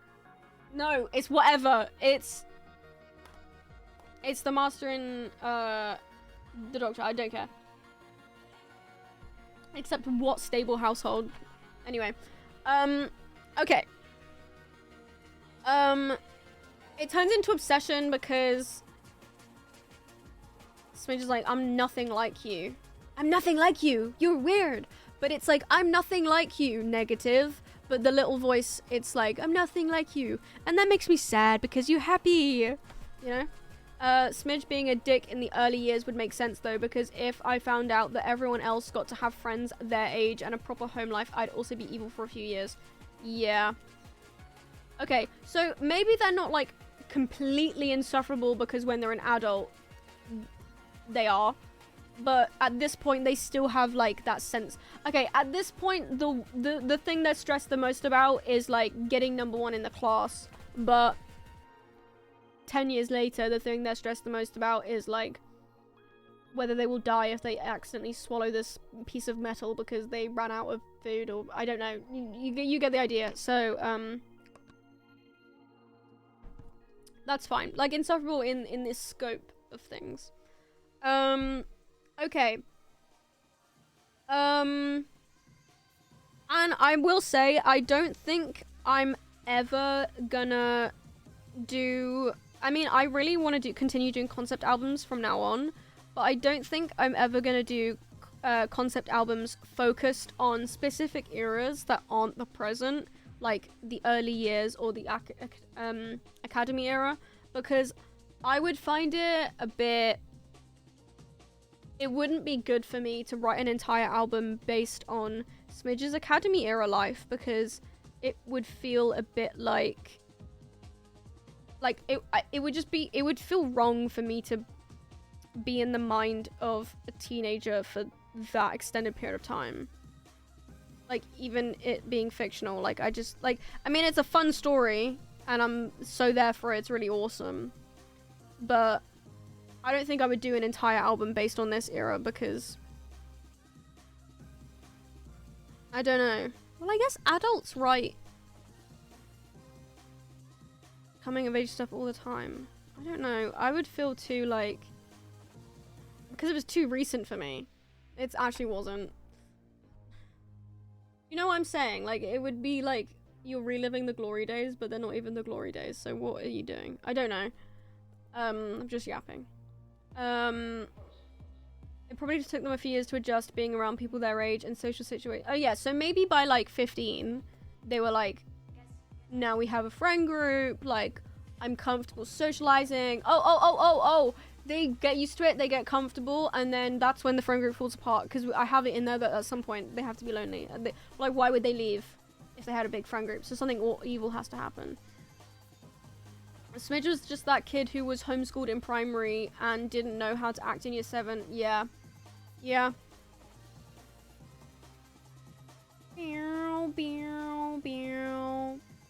I went in the shop the other day, said, let this girl go before me while I figure out how. Generally the habits I felt all week, and then she looked at me.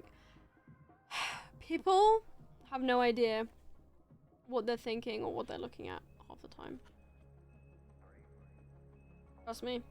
I know exactly how you feel, but it is crazy that especially straight cis people, they just don't, they haven't got a clue. They don't. So, generally speaking, their opinions really don't mean anything, because they wouldn't know for a second. My head. Okay. So, Academy era, age 11 to 18, dropped out at 13, friend group of 5, not bullied, best friend situationship, but also academic rival turns into obsession. This is actually just trope city right now, but this is what is making me happy. Once I got hit with a dad telling his son to let this boy get past, and I think that's when it clicked for me. For you? Yeah. I think sometimes I will be like, I used to be like obsessed with what people would call me in public and stuff, like accidentally and stuff like that, and then I realized that it doesn't mean anything, because there are times where I'm like, what? Who are you? Okay, like sometimes people zero clue. Okay, so then the next point would be get comfy, friend group forms, peak socially at maybe the peak would be 13, and then is gender a concept in the Fluffle? I think for the sake of, like, if I was just writing a story, I'd be like doing my own thing. But because this is kind of like an open story that you guys can be in, I'm gonna say yes. But the concept of not having one, like Smidge, also does exist. Because I'm gonna say yes so that you guys can make up your own shit. You know? It's whatever you want it to be. So your specific Fluffle Sono could have a rigid binary view on gender, but it could also be whatever you want. So that way everyone's happy. And also that's kind of how I think. I mean, that's how it is currently. So like, just reflect that, because I think most species would just end up like that. Peak at. Okay, do we want to peak at 12 or 13? Because if they leave at 13, well, maybe it's a rash decision. Okay, yeah. Their peak comfort and like they have their social circle and everything's going great and awesome at 13, but then the horrors, big fallout. Okay, so because adult Smidge, this is how I've done it before. Yeah, I've told you guys, I know where I am here and then I reverse engineer it to get the story. So because adult Smidge, I like the idea of them being that type that's like, God, I'm unforgivable, like, I'm the worst person ever. Okay, the master, but you would shut up, whatever. It makes sense for, them to have got like that because of something they've done. But I don't want Smidge to have killed anyone that young because I have no experience with knowing how to handle that character, and what the effects would be there. So what's the worst thing you can do when you're a child? Well, several things, but I mean, like, as a kid, what's the worst thing that you think you could ever do? And that's hurt your friends. So they believe they are the reason for a big fallout. This is something I actually want to come up with what happened, but for now we can just say, like, I think, like, spitballing, like, we know for a fact that I want there to be a big fallout and it to be Smidge's fault, and that's the reason why they decide to leave early. Like, it's like the day before exams for the older kids, and then they decide to forge the papers, and they, you know. And in this universe, Smidge is tall and looks older for their age, so it makes sense, canonically. And also, because if they're wearing my favorite shoes, they can also be tall. Anyway. So, if that happens the night before, it'd be a rash decision. They just decide to do it, and then they decide... And then even mid-flight, they're like, fuck, I regret that, but I've already done harm, so I have to just keep going. What is the thing that they could have done? I feel like let's get some miscommunication trope in there too to make it even more annoying. I feel like I'm cooking with, like, I'm cooking. No, I feel like I'm going. Okay, so yeah, a little bit of, yeah, there's salt on my desk. So I want a little bit of regret. I want a bit of a massive argument with friends, hurting the people they love. Why not also, wait. No, it's missing some miscommunication. Maybe they accidentally did something that ruined their friend's reputation. Part of me, for some reason, it's like foggy, but part of me for some reason is imagining that it's miscommunication in the way of like maybe they end up at that, but like someone sets them up or something, and so oh my god, how am I'm like seeing something in my head and I don't know how to describe it. Like, I'm seeing like a note or a bit of paper, and like someone else sets them up. Maybe the someone is the rival, and then it like makes all of their friends look bad, and for some reason they defend, but for some reason they take the blame for it over the person, over the rival. And so all of their friends really do believe they said that mean thing or whatever. And then they try and rectify it post-situation and be like, okay, no, I was kidding, actually, I just said that so that they wouldn't get in trouble because maybe they've actually been not bad recently, and because the rival tells them like a secret or something personal to them. This is the first time they have like a heart-to-heart connection kind of thing. and that's why I'm like this. But you can't tell anyone. And so they can't tell everyone, oh, actually, no, it was them that wrote this thing, because it would expose the thing to everyone. And they're like, Smidge's like doing the right thing for once, but doing the right thing makes bad things happen. So that's why they decide that they're not going to do the right thing ever again, hence becoming... Yes, okay. So then they say they defend the person, they take the blame for the thing, and all the friends are like, oh my god, you said that horrible thing about us? Okay, whatever. Situation dissipates, whatever, okay. And then they pull their friends to the side and they go, okay, guys, I was kidding. It was actually that guy, but I took the blame for him because I can't tell you why, but that's why. And then all the people are like, dude, we know. I don't know why you did that. You don't have to tell us, but I don't care. And I know it wasn't you that said that, but it's more that you made everyone else believe that. And so it's still fucked up, even though you thought it was going to be fixed and it's not. And so then it's like, and then they have an argument, and then it becomes, okay, the thing that makes everyone fall out is actually, you think it's this situation, but actually it's the way that Smidge handles it that makes it all go shit. And Smidge then, well, actually, I don't even like any of you. Fuck you guys. And then, and then they leave. Are we... Oh my god, we had a first time child while I was doing that. I'm so sorry. Hi! Hey! We're, coming up with stuff for my character.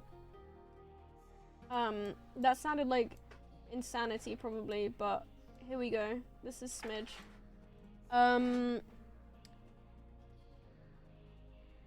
Someone asked Smidge for help with the project and Smidge doesn't question it because that always happens, but instead of they got framed for spreading misinformation or something, Smidge taking the blame makes everyone's situation worse because everyone's like, well, Smidge is actually friends with these guys, so it has to be true.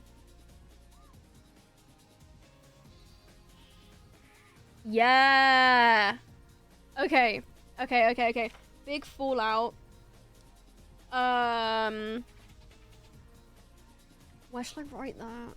Because I feel like I'm gonna lose that idea. But this is just the timeline, so I don't want to do it there. But... Oh, actually, I've just... No, it's fine. Smidge would not be good at Among Us. Yeah. I'm also not good, so that statement is true. Big fallout. Blames themselves. Well, it was their fault. Miscommunication. Regret. Hurt people they love. Unforgivable. You're all the same, you screaming lot. You know that. Look at me, I'm unforgivable. Here's the unthinkable. I forgive you. Series name, series number and episode number now. Deliver it to me on my desk. I know one of you have got it. Let me make sure I'm right. Series.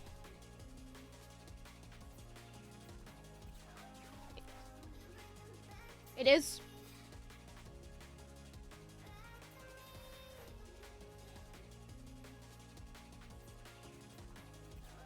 Oh, I know, it would be like 12, wouldn't it? No. Oh, close. The lava planet thing? No, but that's close. No, it's, because this isn't a game, Kate. Let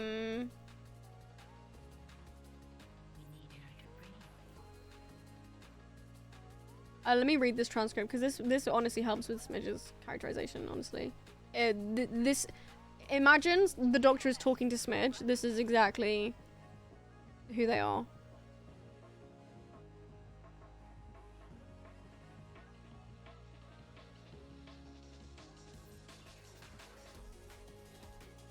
Okay, ready?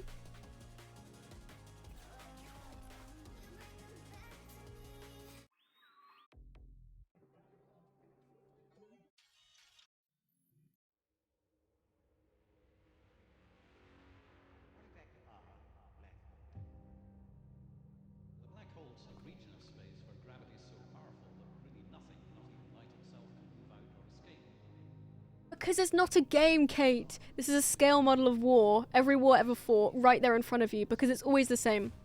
Oh, I know, he always does it so much better, though. Because it's not a game, Kate. This is a scale model of war. Every war ever fought, right there in front of you. Because it's always the same. When you fire that first shot, no matter how right you feel, you have no idea who's going to die. You have no idea whose children are going to scream and burn, how many hearts will be broken, how many lives shattered, how much blood will spill, until everybody does what they were always going to have to do from the very beginning, sit down and talk.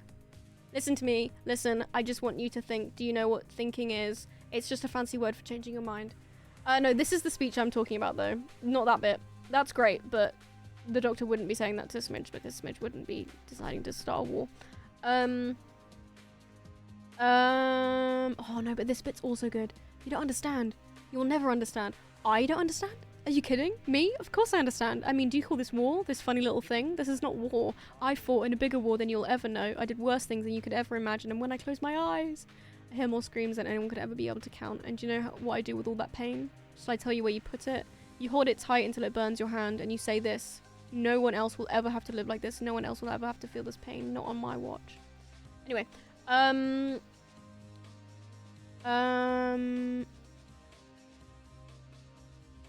okay, it's this bit.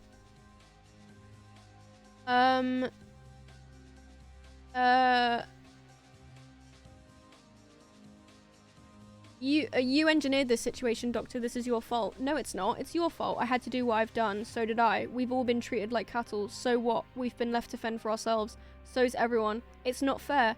Oh, it's not fair. Oh, I didn't realise that it wasn't fair. Well, you know what? My TARDIS doesn't work properly and I don't have my own personal tailor. The things don't equate. These things have happened. They are facts. You just want cruelty to beget cruelty. You're not superior to people who think cruelty, blah, blah, blah, blah, blah, blah, blah. The only way anyone can live in peace is if they're prepared to forgive. Won't you break the cycle? Why should we? What is that what you actually want? What do you actually want? War. Ah, right. And when the war is over and you have a homeland free of humans, what do you think it's going to look like? Do you know? Have you thought about it? Have you given it any consideration? Because you're close to getting what you want. What's it going to be like? Paint me a picture. Are you going to live in houses? Do you want people to go to work? Will there be holidays? Will there be music? Do you think people will be allowed to play violins? Who's going to make the violins? Well, oh, you don't actually know, do you? Because like every other tantruming child in history, you don't actually know what you want. Let me ask you a question about this brave new world of yours. When you've killed all the bad guys, and when it's perfect and fair, and when you finally have got it exactly the way that you want it, what are you going to do with the people like you? The troublemakers. How are you going to protect the glorious revolution from the next one? We'll win. Oh, will you? Well, maybe you will win, but nobody wins for long. The wheel just keeps turning, so come on, break the cycle. Why are you still talking? Because I want you to get you to see, and I'm almost there. And then there's context of the episode.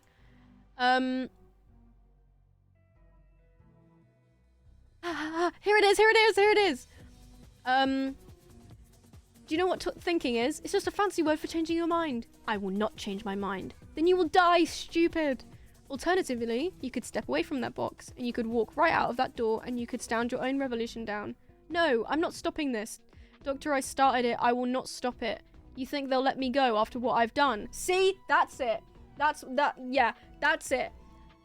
That's my favorite thing, when a character's mask fractures for a second.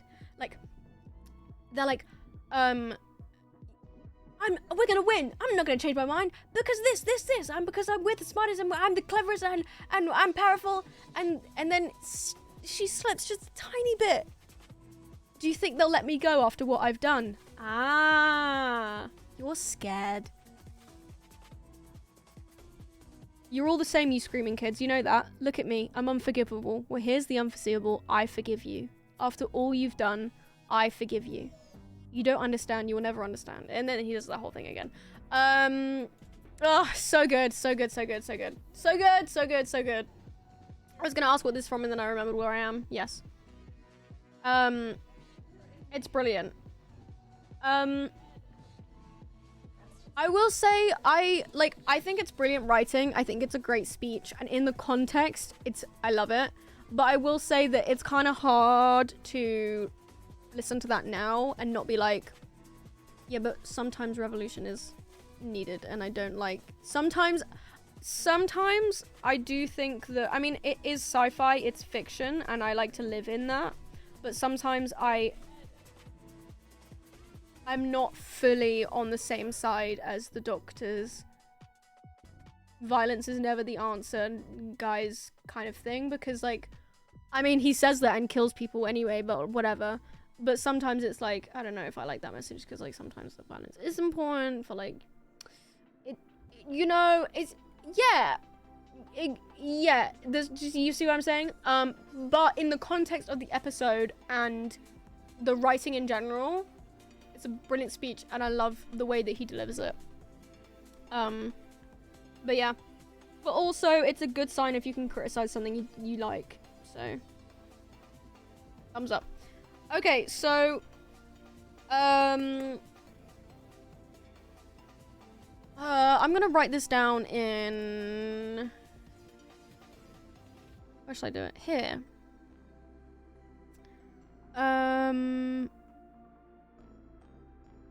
Oh my god, I actually might need to end soon. My headache is really bad. I want to wrap up the timeline before we go. Ow, ow, ow, ow, ow. Okay.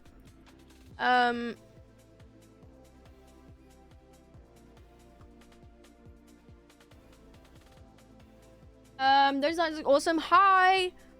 They're drawn by my friend. We are discussing my OC and coming up with a rough outline of their story.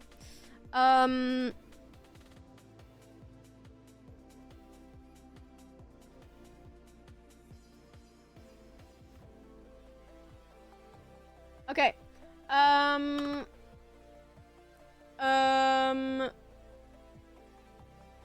Okay, so big R, let's just make this smaller. There's no reason for it to be massive. Big argument with friend group. Okay, this is just notes. I can flesh this out at a different point. So, night before,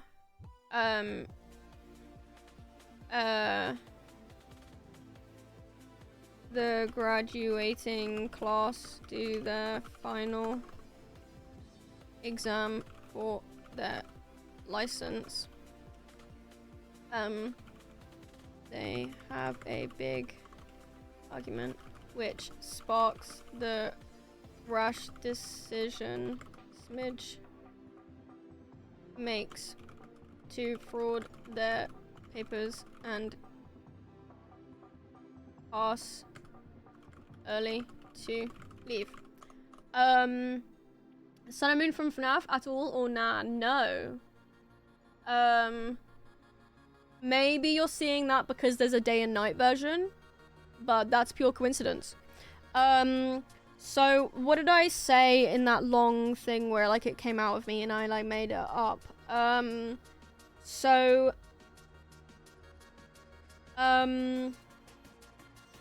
Rival confides in them, shares a piece of info that gets them close for the first time. They share a moment. Smidge promises for once to not use this against them and keeps it a secret. In brackets, first time doing something nice. Let's see how well this works out. Later, rival,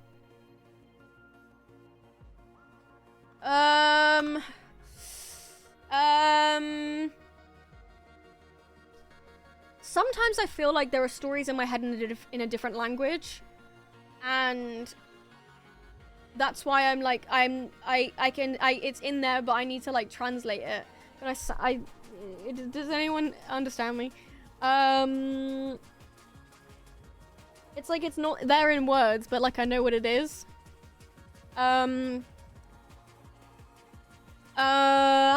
Say one more time. Okay. Smidge promises for once to not use this against them and keeps it a secret. First time doing something nice. Let's see how well this works out. Hi, Abs. Smidge Hello. Hi. Thank you for the resub. 24 months. Whoa. 2 years. Hi. Smidge fits, legendary Pokemon? Wait, oh my god. Solgaleo? Ooh, and what? Lunala.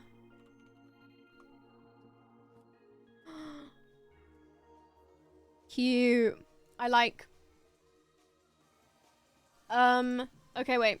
So, rival confides in them, shares a piece of information that gets them close for the first time. They share a moment. Smidge promises to not use this against them and keeps it a secret. Okay, so, okay, so the setup.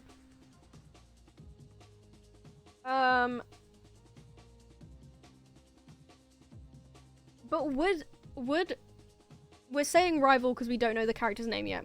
But would the rival still set Smidge up after this? Wait! Wait! No, yes. Yes! Yes, because another trope I love is when two characters that are polar opposites end up on the other end of each other's spectrum. So, I'm like, so I kind of like the fact that the rival confides in them, tells them, please don't tell anyone, like, whatever, and they're like the nice, happy, la la la one, okay, and is like, promise me you won't tell anyone, whatever, but then uses that to set them up, and Smidge is for once like, okay, I'm not gonna use this against you. So they do it instead, but they don't know that, and so they think it's someone else. Oh my god, it's giving Regina George's burn book. She writes the burn book about herself so that it looks like she didn't do it. So maybe it's like some like nasty piece of information about the rival. And Smidge is like, no, it was me. That was it. It's actually about, this is the plot of Hamilton. You mean America?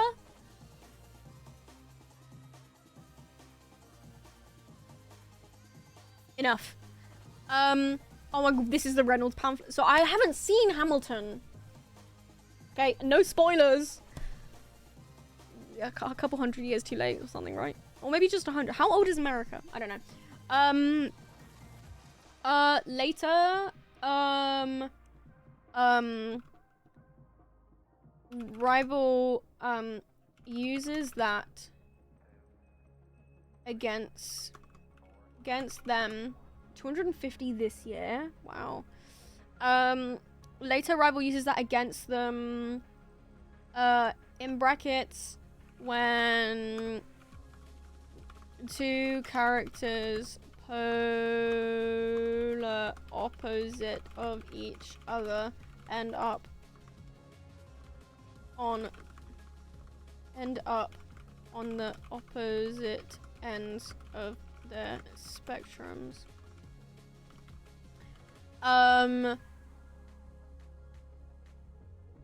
But frame, teacher, oh, not teacher, because that's too juvenile. I mean, I know they're in school, but let's say like, the higher up in academy. Maybe it's like, the intricacies will come later. Higher ups in the academy, call assembly. It's one of those things where we're not gonna leave until someone comes forward. Assembly, assembly, we're not gonna leave until someone comes forward. If rival did and confessed it was them. Until the find the last glue stick lady. Yes. Okay, wait. So in the end of Hamilton, wait, you've just spoiled it.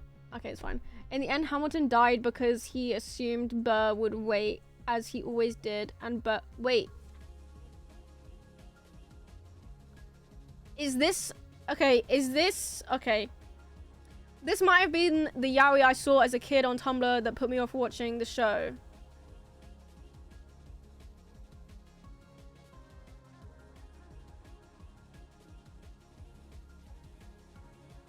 And then that's when I found out they were real people. I wasn't kidding. I'm so good at avoiding spoilers if need be.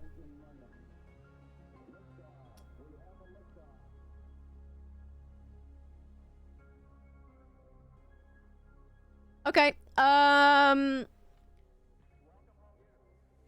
if Rival did and confessed it was them, it would expose the secret. I thought you were making a joke about it being actual history. No. Unfortunately, I just don't know that. I mean, I know some. No, I don't. I know some. No, I don't.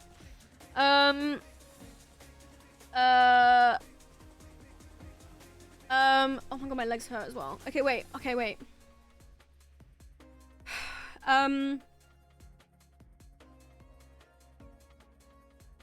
Later, Rival uses that against them. The higher-ups in the academy call an assembly. We're not going to leave until someone comes forward. If the Rival did and confessed it was them, it would expose the secret. So, Smidge takes the blame. Thank you, Asher, for the follow. You can't see the alert box, but thank you. Smidge takes the blame. Making their friend group look bad. Some nasty thing about... Maybe it was like they wrote on the walls about something. I don't know. We'll do the details later. Some nasty thing about them.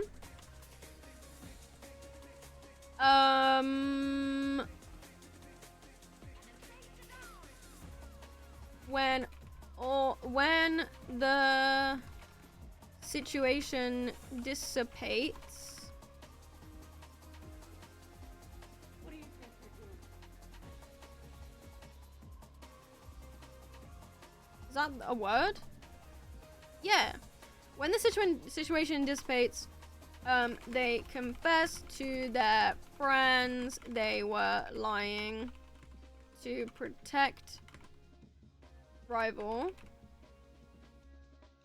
In brackets, look how good and a changed person I am. Friends are like, dude, we know.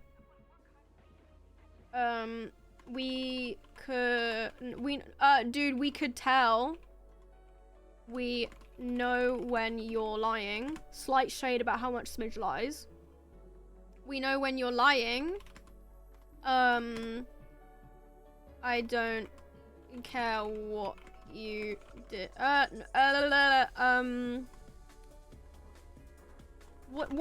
what's the sentiment there? Is it, do they care what Smidge did, or no, they care what they did, or else they would be annoyed. That's why they're annoyed. They they don't care what they don't care that they lied. They care that they did that in front of everyone, and now everyone will believe the thing. Fine. Argument ensues. Triggers Smidge 0 to 100. Okay, if Smidge can be tall and have my dream shoes and be really smart and not be bullied, we're gonna give them the anger issues to like balance the scales. Triggers Smidge 0 to 100. First time being nice. Nice without reward. Went horribly. Everyone hates Smidge now. That's the thought process. Obviously that's not true, but Smidge's thought process is like, oh my, like straight away they're already shown with forgiveness. but Smidge sees it not going immediately the way that they planned and is like, oh my god, so it's hate Smidge day. Cool. Well, I hate all of you anyway. You know, the immediate, like, instead of realizing that these people are trying to meet me in the middle, I'm gonna be like, actually, I don't want friends, bye. Everyone hates Smidge now. Actually, did you know I hated you first and you've been annoying me all lately? I'm doing you all a favor by being my friend. Oh, by keeping you around. Sorry. And then that could be, oh yeah, 100%. I mean, if you're it's severe only child syndrome. And let's say when Smidge is doing this like rant of like being a dick, when they say, I'm doing you all a favor by being your friend. Oh, keeping you around, sorry. Keeping you around could be a reference to the homoerotic best friend. Maybe it's a thing they say to each other. I'm glad I keep you around. And so it would be angst to be like, I'm doing you a favor by keeping you around. Yes. Reference to their best friend and a thing they affectionately say to each other equals angst. And no, just angst. Okay. Storms out. Doesn't realize. Stupid Smidge doesn't realize they were already met with forgiveness and were going to be met in the middle. Solve the problem together. But what is the word? But working together isn't was something they were just getting used to.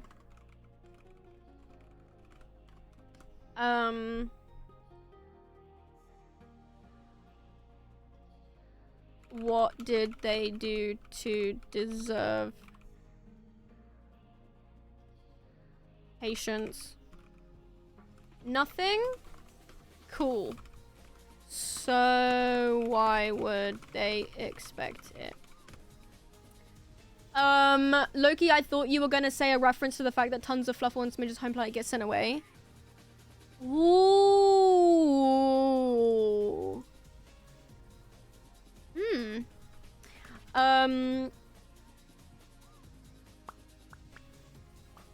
This is sponsored by what?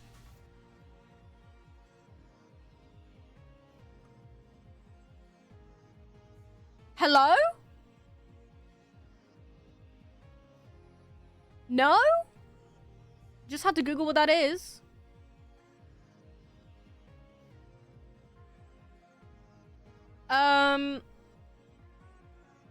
So why would they expect it? Thoughts, thinking. Welcome back, Rat Pack. There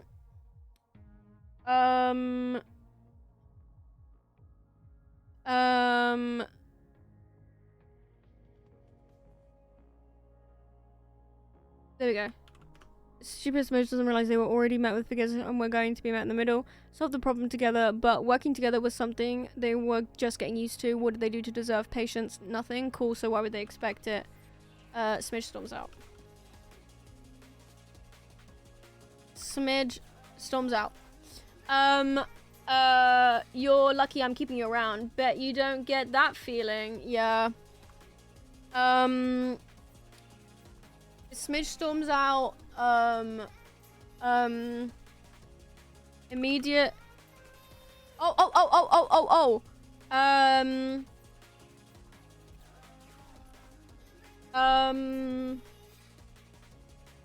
Something reminds them that Okay, they storm out of the assembly hall, and on their way back to their like dorm, something reminds them that the exams are tomorrow. The PA, on their way back to the dorm, the PA system goes, what is it? Dorm, there's a message from the higher ups on the PA about graduating class getting rest early for the big exam tomorrow. That's when Smidge decides they're going to leave. I feel like, I mean, at first, when I first was like, oh, they're gonna leave early, I was like, they're gonna plan for this and it's gonna be like a fun heist, like planned thing. But I kind of love their biggest mistake being something that they made in a split-second decision. So they just decide, I'm gonna leave. Packs a bag. They've always, because they had to make their own toys, they've always been good at making stuff, so they're even better at forging. Like, they know what they're doing. Okay, sure. And maybe, I mean, we're getting such into intricacies now, but maybe, wait, maybe the person in the, maybe the person who's in the year above isn't just the year above, it's the graduating class from before. And they use their, like, details. They steal them. Or something. So that they can go. But then the number would be, something like that. Something like that. Maybe that would work. Maybe that's how they do it. Hi, Smidge. First stream I've caught. Welcome! We are rambling about my OC and coming up with stories and things and writing bits. Forges, papers, in brackets. Maybe stolen from other Planet X Fluffle. Remember in the older, I didn't imagine this being a beginner-friendly stream. Yeah, this is true. We've had quite a few, thank you for the follow. We've had quite a few new people, and this is really funny because this is not a newbie-friendly stream at all, but you guys have just kind of got stuck in, so I really appreciate that. Maybe someone from another Planet X Fluffle member in the graduating class. Doesn't sleep in dorm.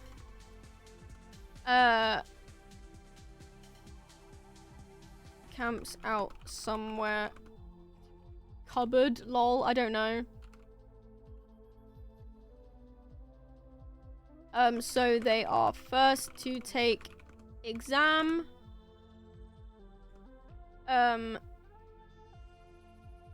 Steals ship and leaves.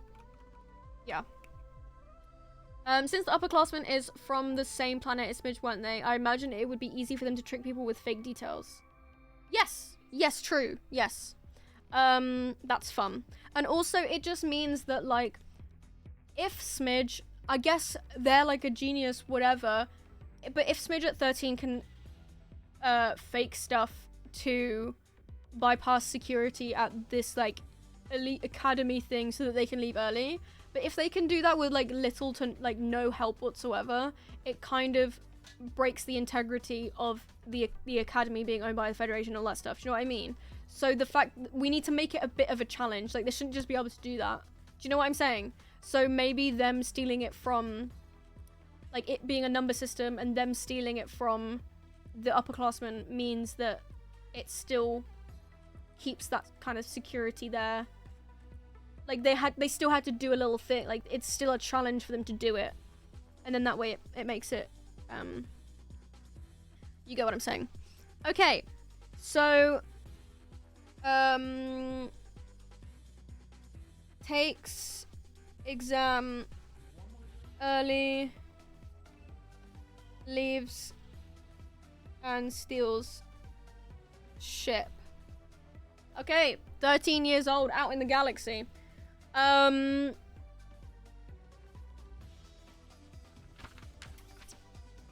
gonna do it over here, I don't care. I started writing on this side of the page, I don't know why, so now I'm gonna have to go backwards. But it's okay.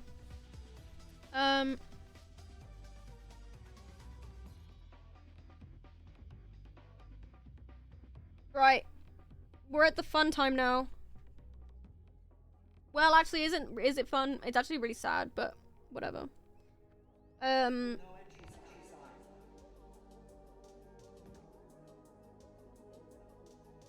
we gonna do this?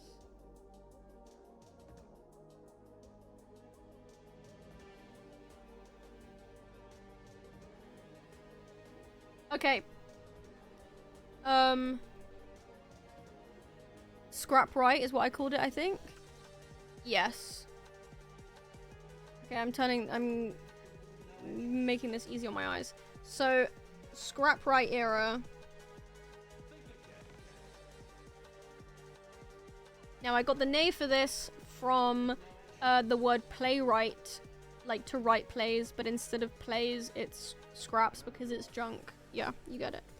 Okay, so this is age 0 to 11, and then we got 11 to 18, and then this is, well, it's not actually then 11 to 18, it's 13. Age 13.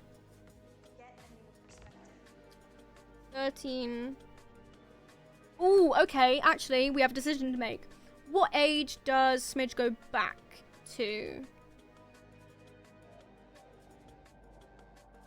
Part-time freelance. What do we call it? Because we can't say mailman. Like,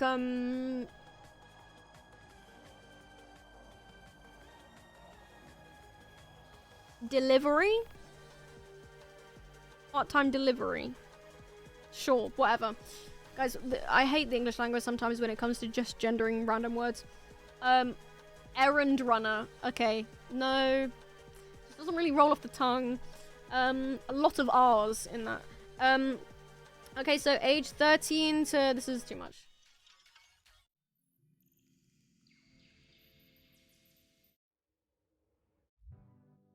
Sure, I love this one. You guys know.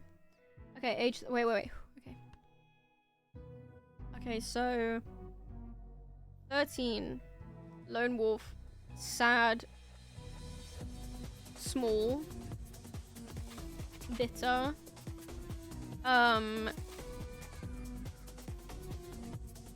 Drift for a bit. Hunt for scraps. That's what they know. Meets an older person who takes them in a little bit and is like, you know, you could do this, and you know, you got smarts, kid. You could sell this shit if you want. Don't know. They do that for a bit. Yeah, but when would they stop and realize that? Maybe, you know, they find a home for themselves with the scrap rights, and they also get sent on errands because they're the new kid, don't know. And in doing that, they realize that they actually feel quite fulfilled from helping people, delivering stuff, and they're like, fuck, wait, maybe I should do this. But what age would that be?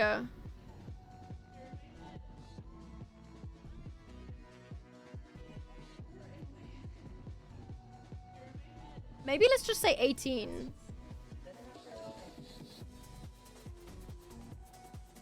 Thank you for the 100 bits.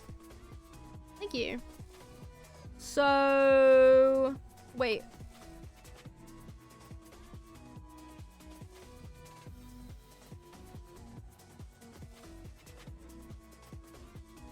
I keep forgetting to put this on the front. Thank you.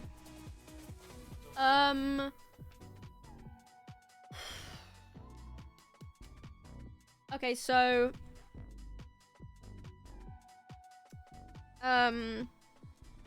drift for a bit. Then turn to scrap hunting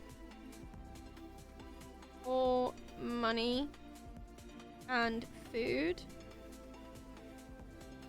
Bump into scrap rights. Gets taken in. Reluctant to make connections, but does so slowly, I think. They have those. I didn't know that Twitch gift cards existed.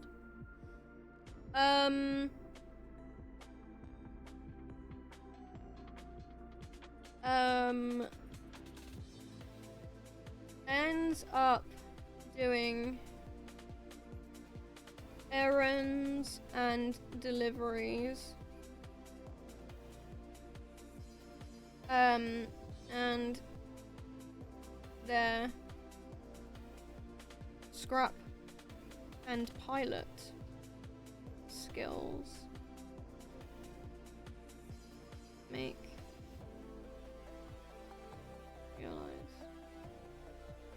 so the fact that they're good at finding scraps because that's what they did ever since they were a kid means they're good at their job, but also the fact that they're a really good pilot, join those two things together, it makes them realize, fuck no, maybe I am for the delivery life. They could actually do delivery.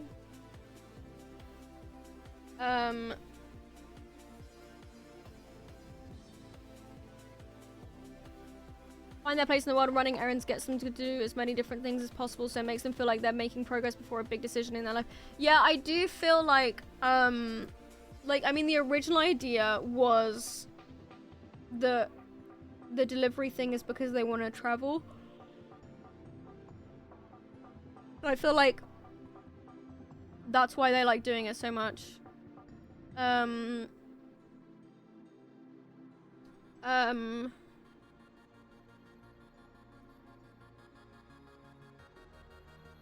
Makes a life for themselves and decides to no, then realizes they can do both. They have an epiphany. Oh my god, I can do both. I can stay what I'm doing as a scrap writer, but also I can be a delivery, and it's, you know, it's in my species, it's in my nature, so people are easy to trust and believe me.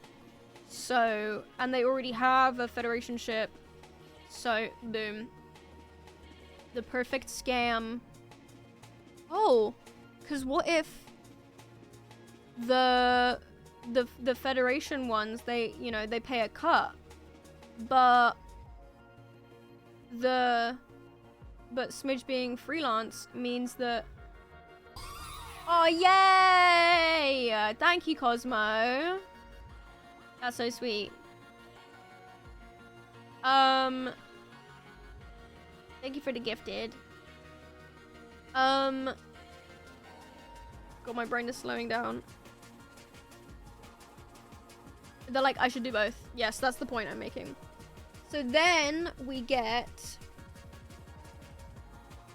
present era. Age 18 to now. Yay! Big Mama Pickle. Whoa. Okay, so present era. Deliveries by day. Mercenary by night. When they can be bothered. Lazy. Gambling. Perfect song. Lazy, gambling, drunk. Jaded.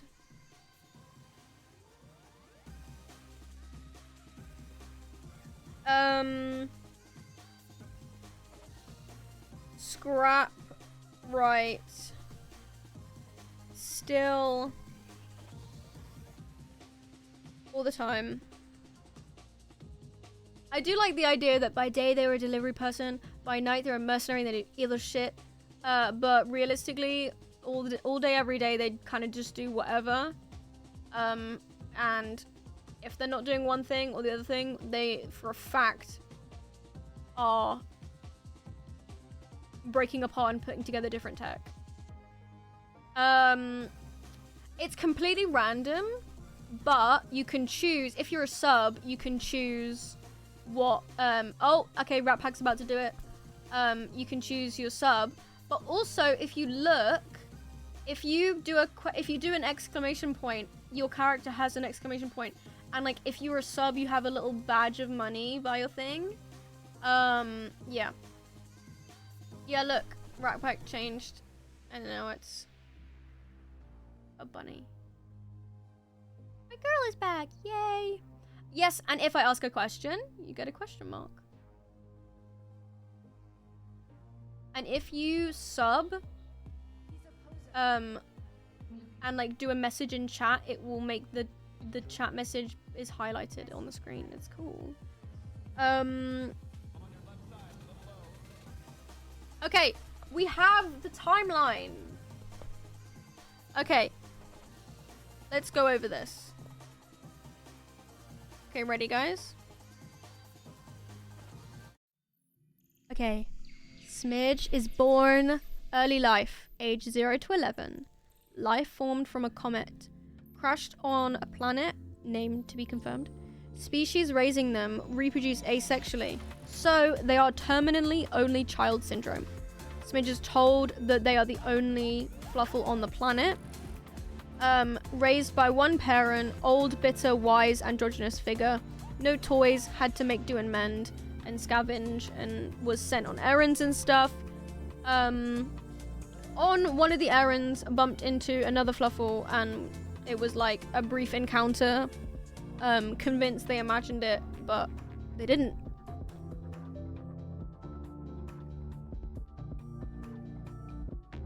I sneeze. 2. Academy era. Age 11 to 13. Friend group of 5. Oh, and let's jump here. Best friend. It was the only other kid they briefly met while on errands on home planet. Met again at orientation, put together because they're the same, like they were from the same planet, and they became inseparable ever since. The friend group forms around them.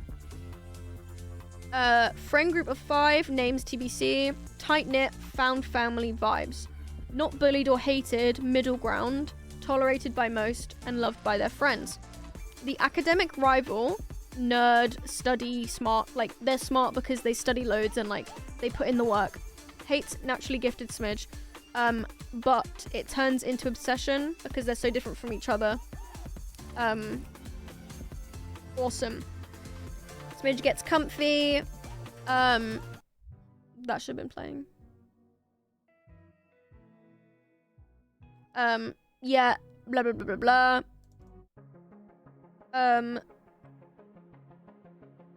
Smidge gets comfy. Friend group forms.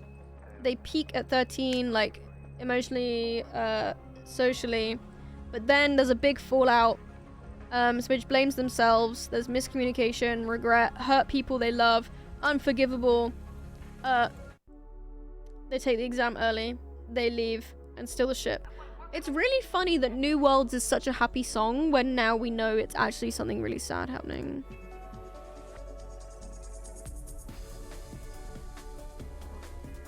But I feel like there would be an element of they would be lying to themselves saying that this is a good thing that they wanted to do. Scrap right era, go on.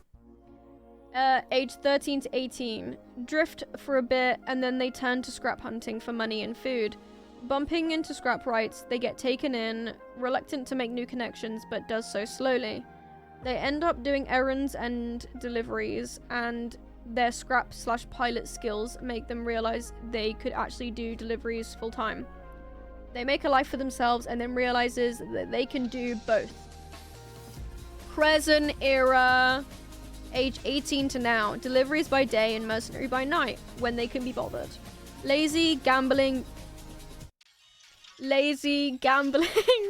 drunk, jaded, scrap right still, all the time.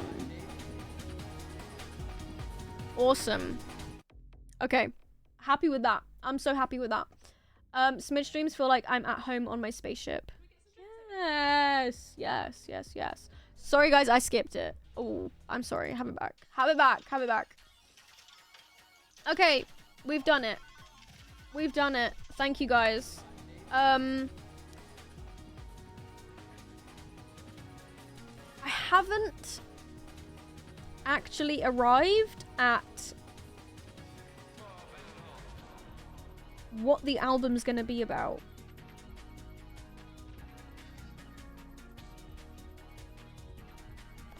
Okay, let's look at this. Okay, hold on. Okay, hold on.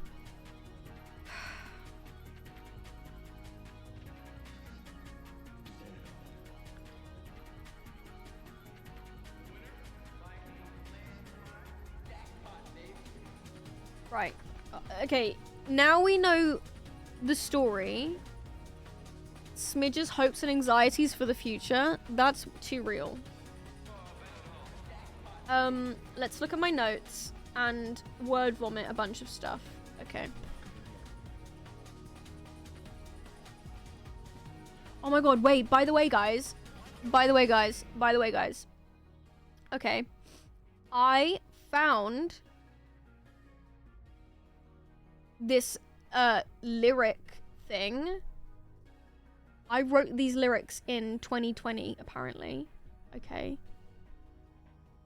Some of it at the beginning is like, I'm 14 and this is deep. And then, like, and then there's this one where I was like, wait, what? Okay, so this first bit is like, oh, wow, cringe. And then it, like, the ending, you're like, oh. Okay, listen to this. Say you love me, you know it's not enough. You don't believe in trust, I'll never know love. Wow, you're how old? I don't know. Whatever. And so you're like, okay. But then this.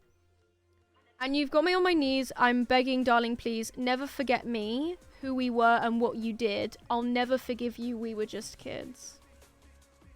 Excuse me? Never forget me, who we were and what you did. I'll never forgive you, we were just kids.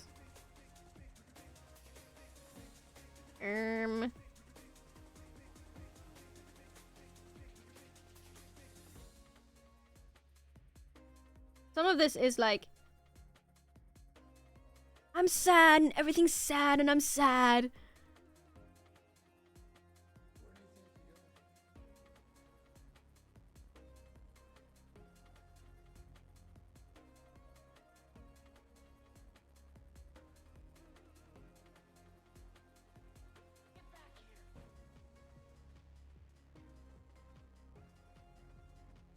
Anyway, yeah.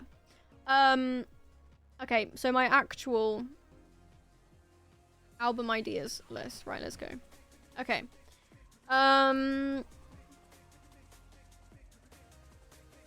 Oh, The stuff that didn't make it to the last one is kind of sad. Now I know why they call it sin. Where did this happen? Where will we begin? I'm losing my breath. I don't know what I'll say next. I want to... oh, what was it? Are you comfortable under my skin? Gag. Okay, anyway.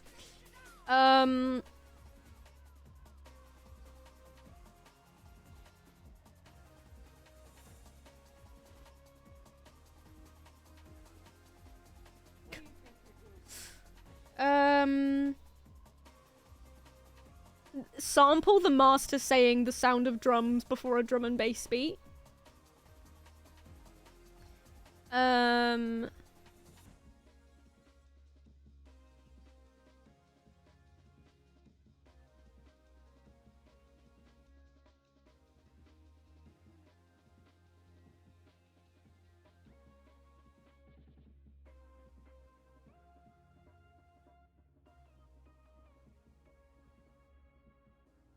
Okay, this is interesting.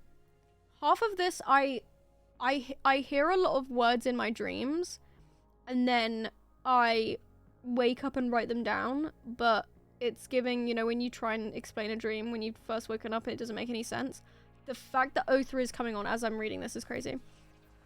But this just says, my eyes are closed and you think you aren't being watched, but I see you clearer than ever. And I think this idea is the concept of I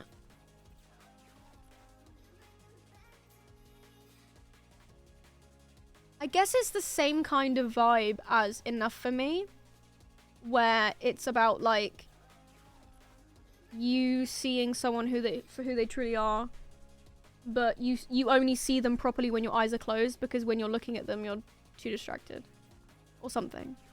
Like, you can see who they really are in your head. I don't know. Oh, this is okay. Concept. Idea. It just says whole album about forces, question mark. Laws and forces. Like a science themed, but it's law of attraction, magnetism, force. The only thing that can break a compass is if something with a big magnetism is in the way. I do like that, actually.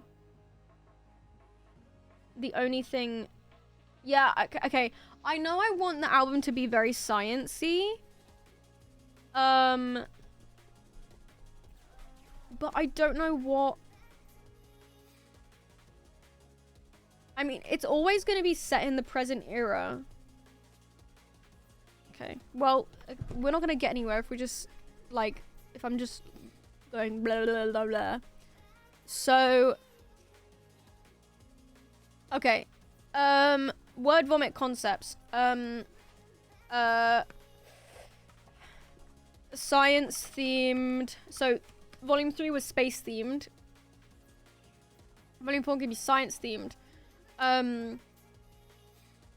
Well, sci-fi themed, I guess.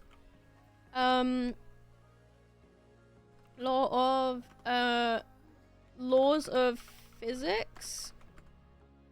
Quantum. Time travel.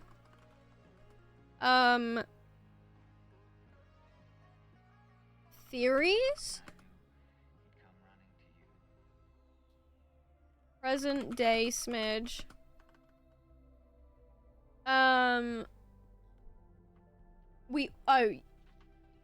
Physics teacher said you are attracted to me, and then yapped about how we all have a gravitational pull. I guess that is true. I mean, that's what Gravity was about. It was supposed to be about, like, this is actually so funny. Oh, I thought it was playing. Gravity was supposed to be... I abandoned this concept because I just wasn't there. But, Gravity's initial concept was, someone having a gravitational pull. And the idea of me being angry at this person is the same as me being angry at gravity. I.e., it's pointless. And the whole idea was, like, being angry at how gravity has an effect on you, but it you don't have an effect on it. Like gravity doesn't care. Anyway, but then the song ended up just being like a happy blah blah blah blah song about like bouncing back. Present day Smidge, not night versus day, but the whole character. Forgiveness? Regret? What else do we like about Smidge?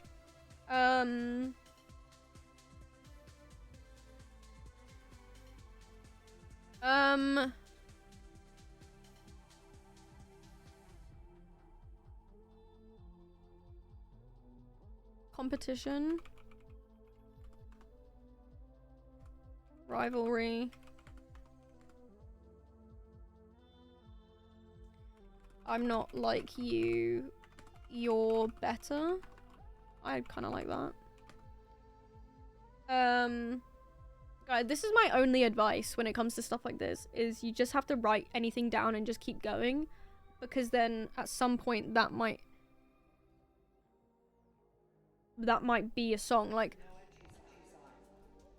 I think it's easier to explain what I'm saying if I look back on what I wrote. Oh my god, is Smidge's OC self-cessed? It's not. There's not actually two of them. It was just supposed to be... I mean, really, Day Smidge and Night Smidge was made for the sake of making day and night merch, because I wanted to do a light and dark version. But in reality, it's just like their work uniform in the day versus when they wear jeans. Like, that's actually just what it is. It's Smidge in the day at work, and then Smidge at the bar.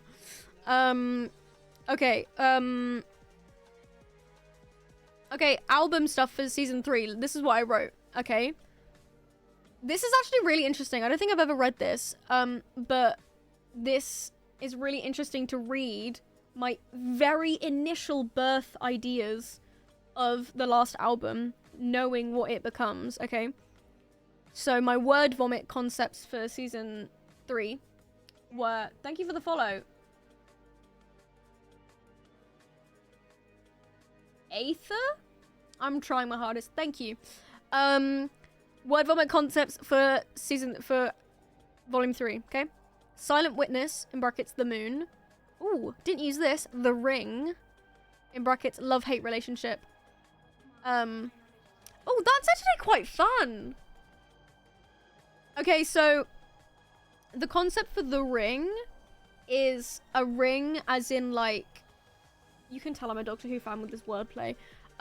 So Silent Witness, the moon, and then the ring is a ring as in, like, marriage ring, but also boxing ring. So the ring is supposed to be love-hate relationship, whatever.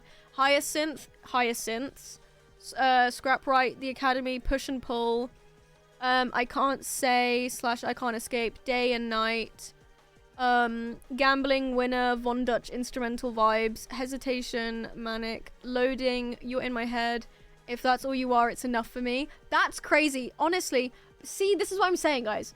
Me word vomiting a bunch of ideas and then ending up at typing, You're in My Head, If That's All You Are, It's Enough for Me. That became an entire song. One cinematic song, to close it off. It's sad, but like closing a door and going on to the next chapter. So Long and Thanks for All the Fish.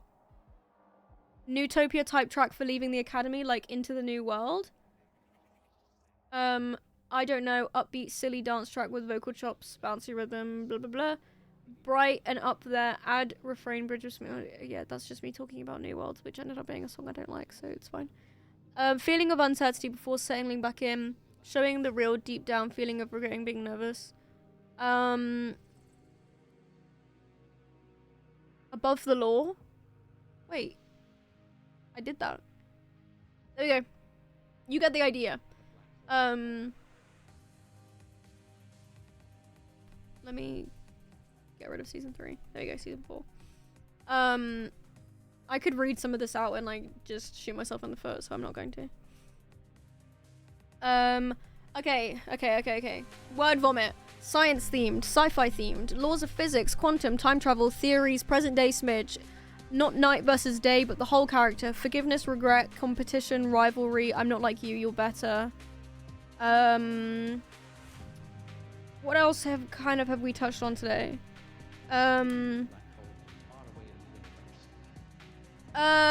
Keeping you around.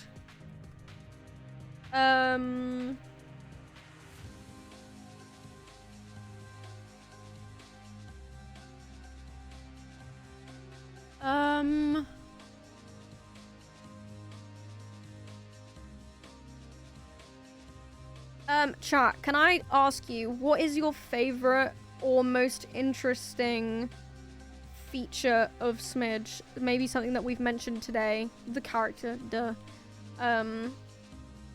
Just so I can float some stuff up there and figure out.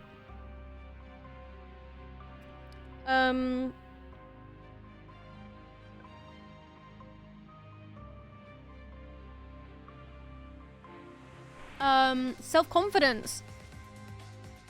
Confidence. Knowing who you are.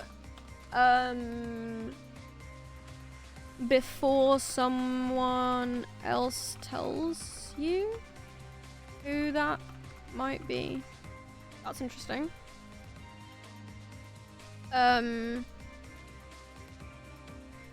I thought I was the only one.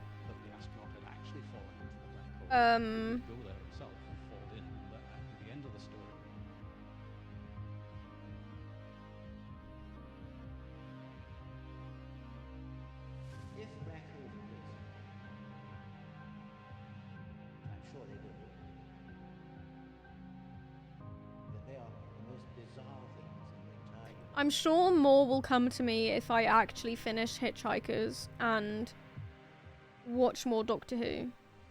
Or just more shows in general. It will happen. I shouldn't force it is the main thing, I think. I need to learn. Yes. Because, like, yes, I've now got a schedule for, do you have any good motifs to use? What do you mean? Like, themes and ideas? Or do you mean, like, physical notes, motifs? Like, written music already?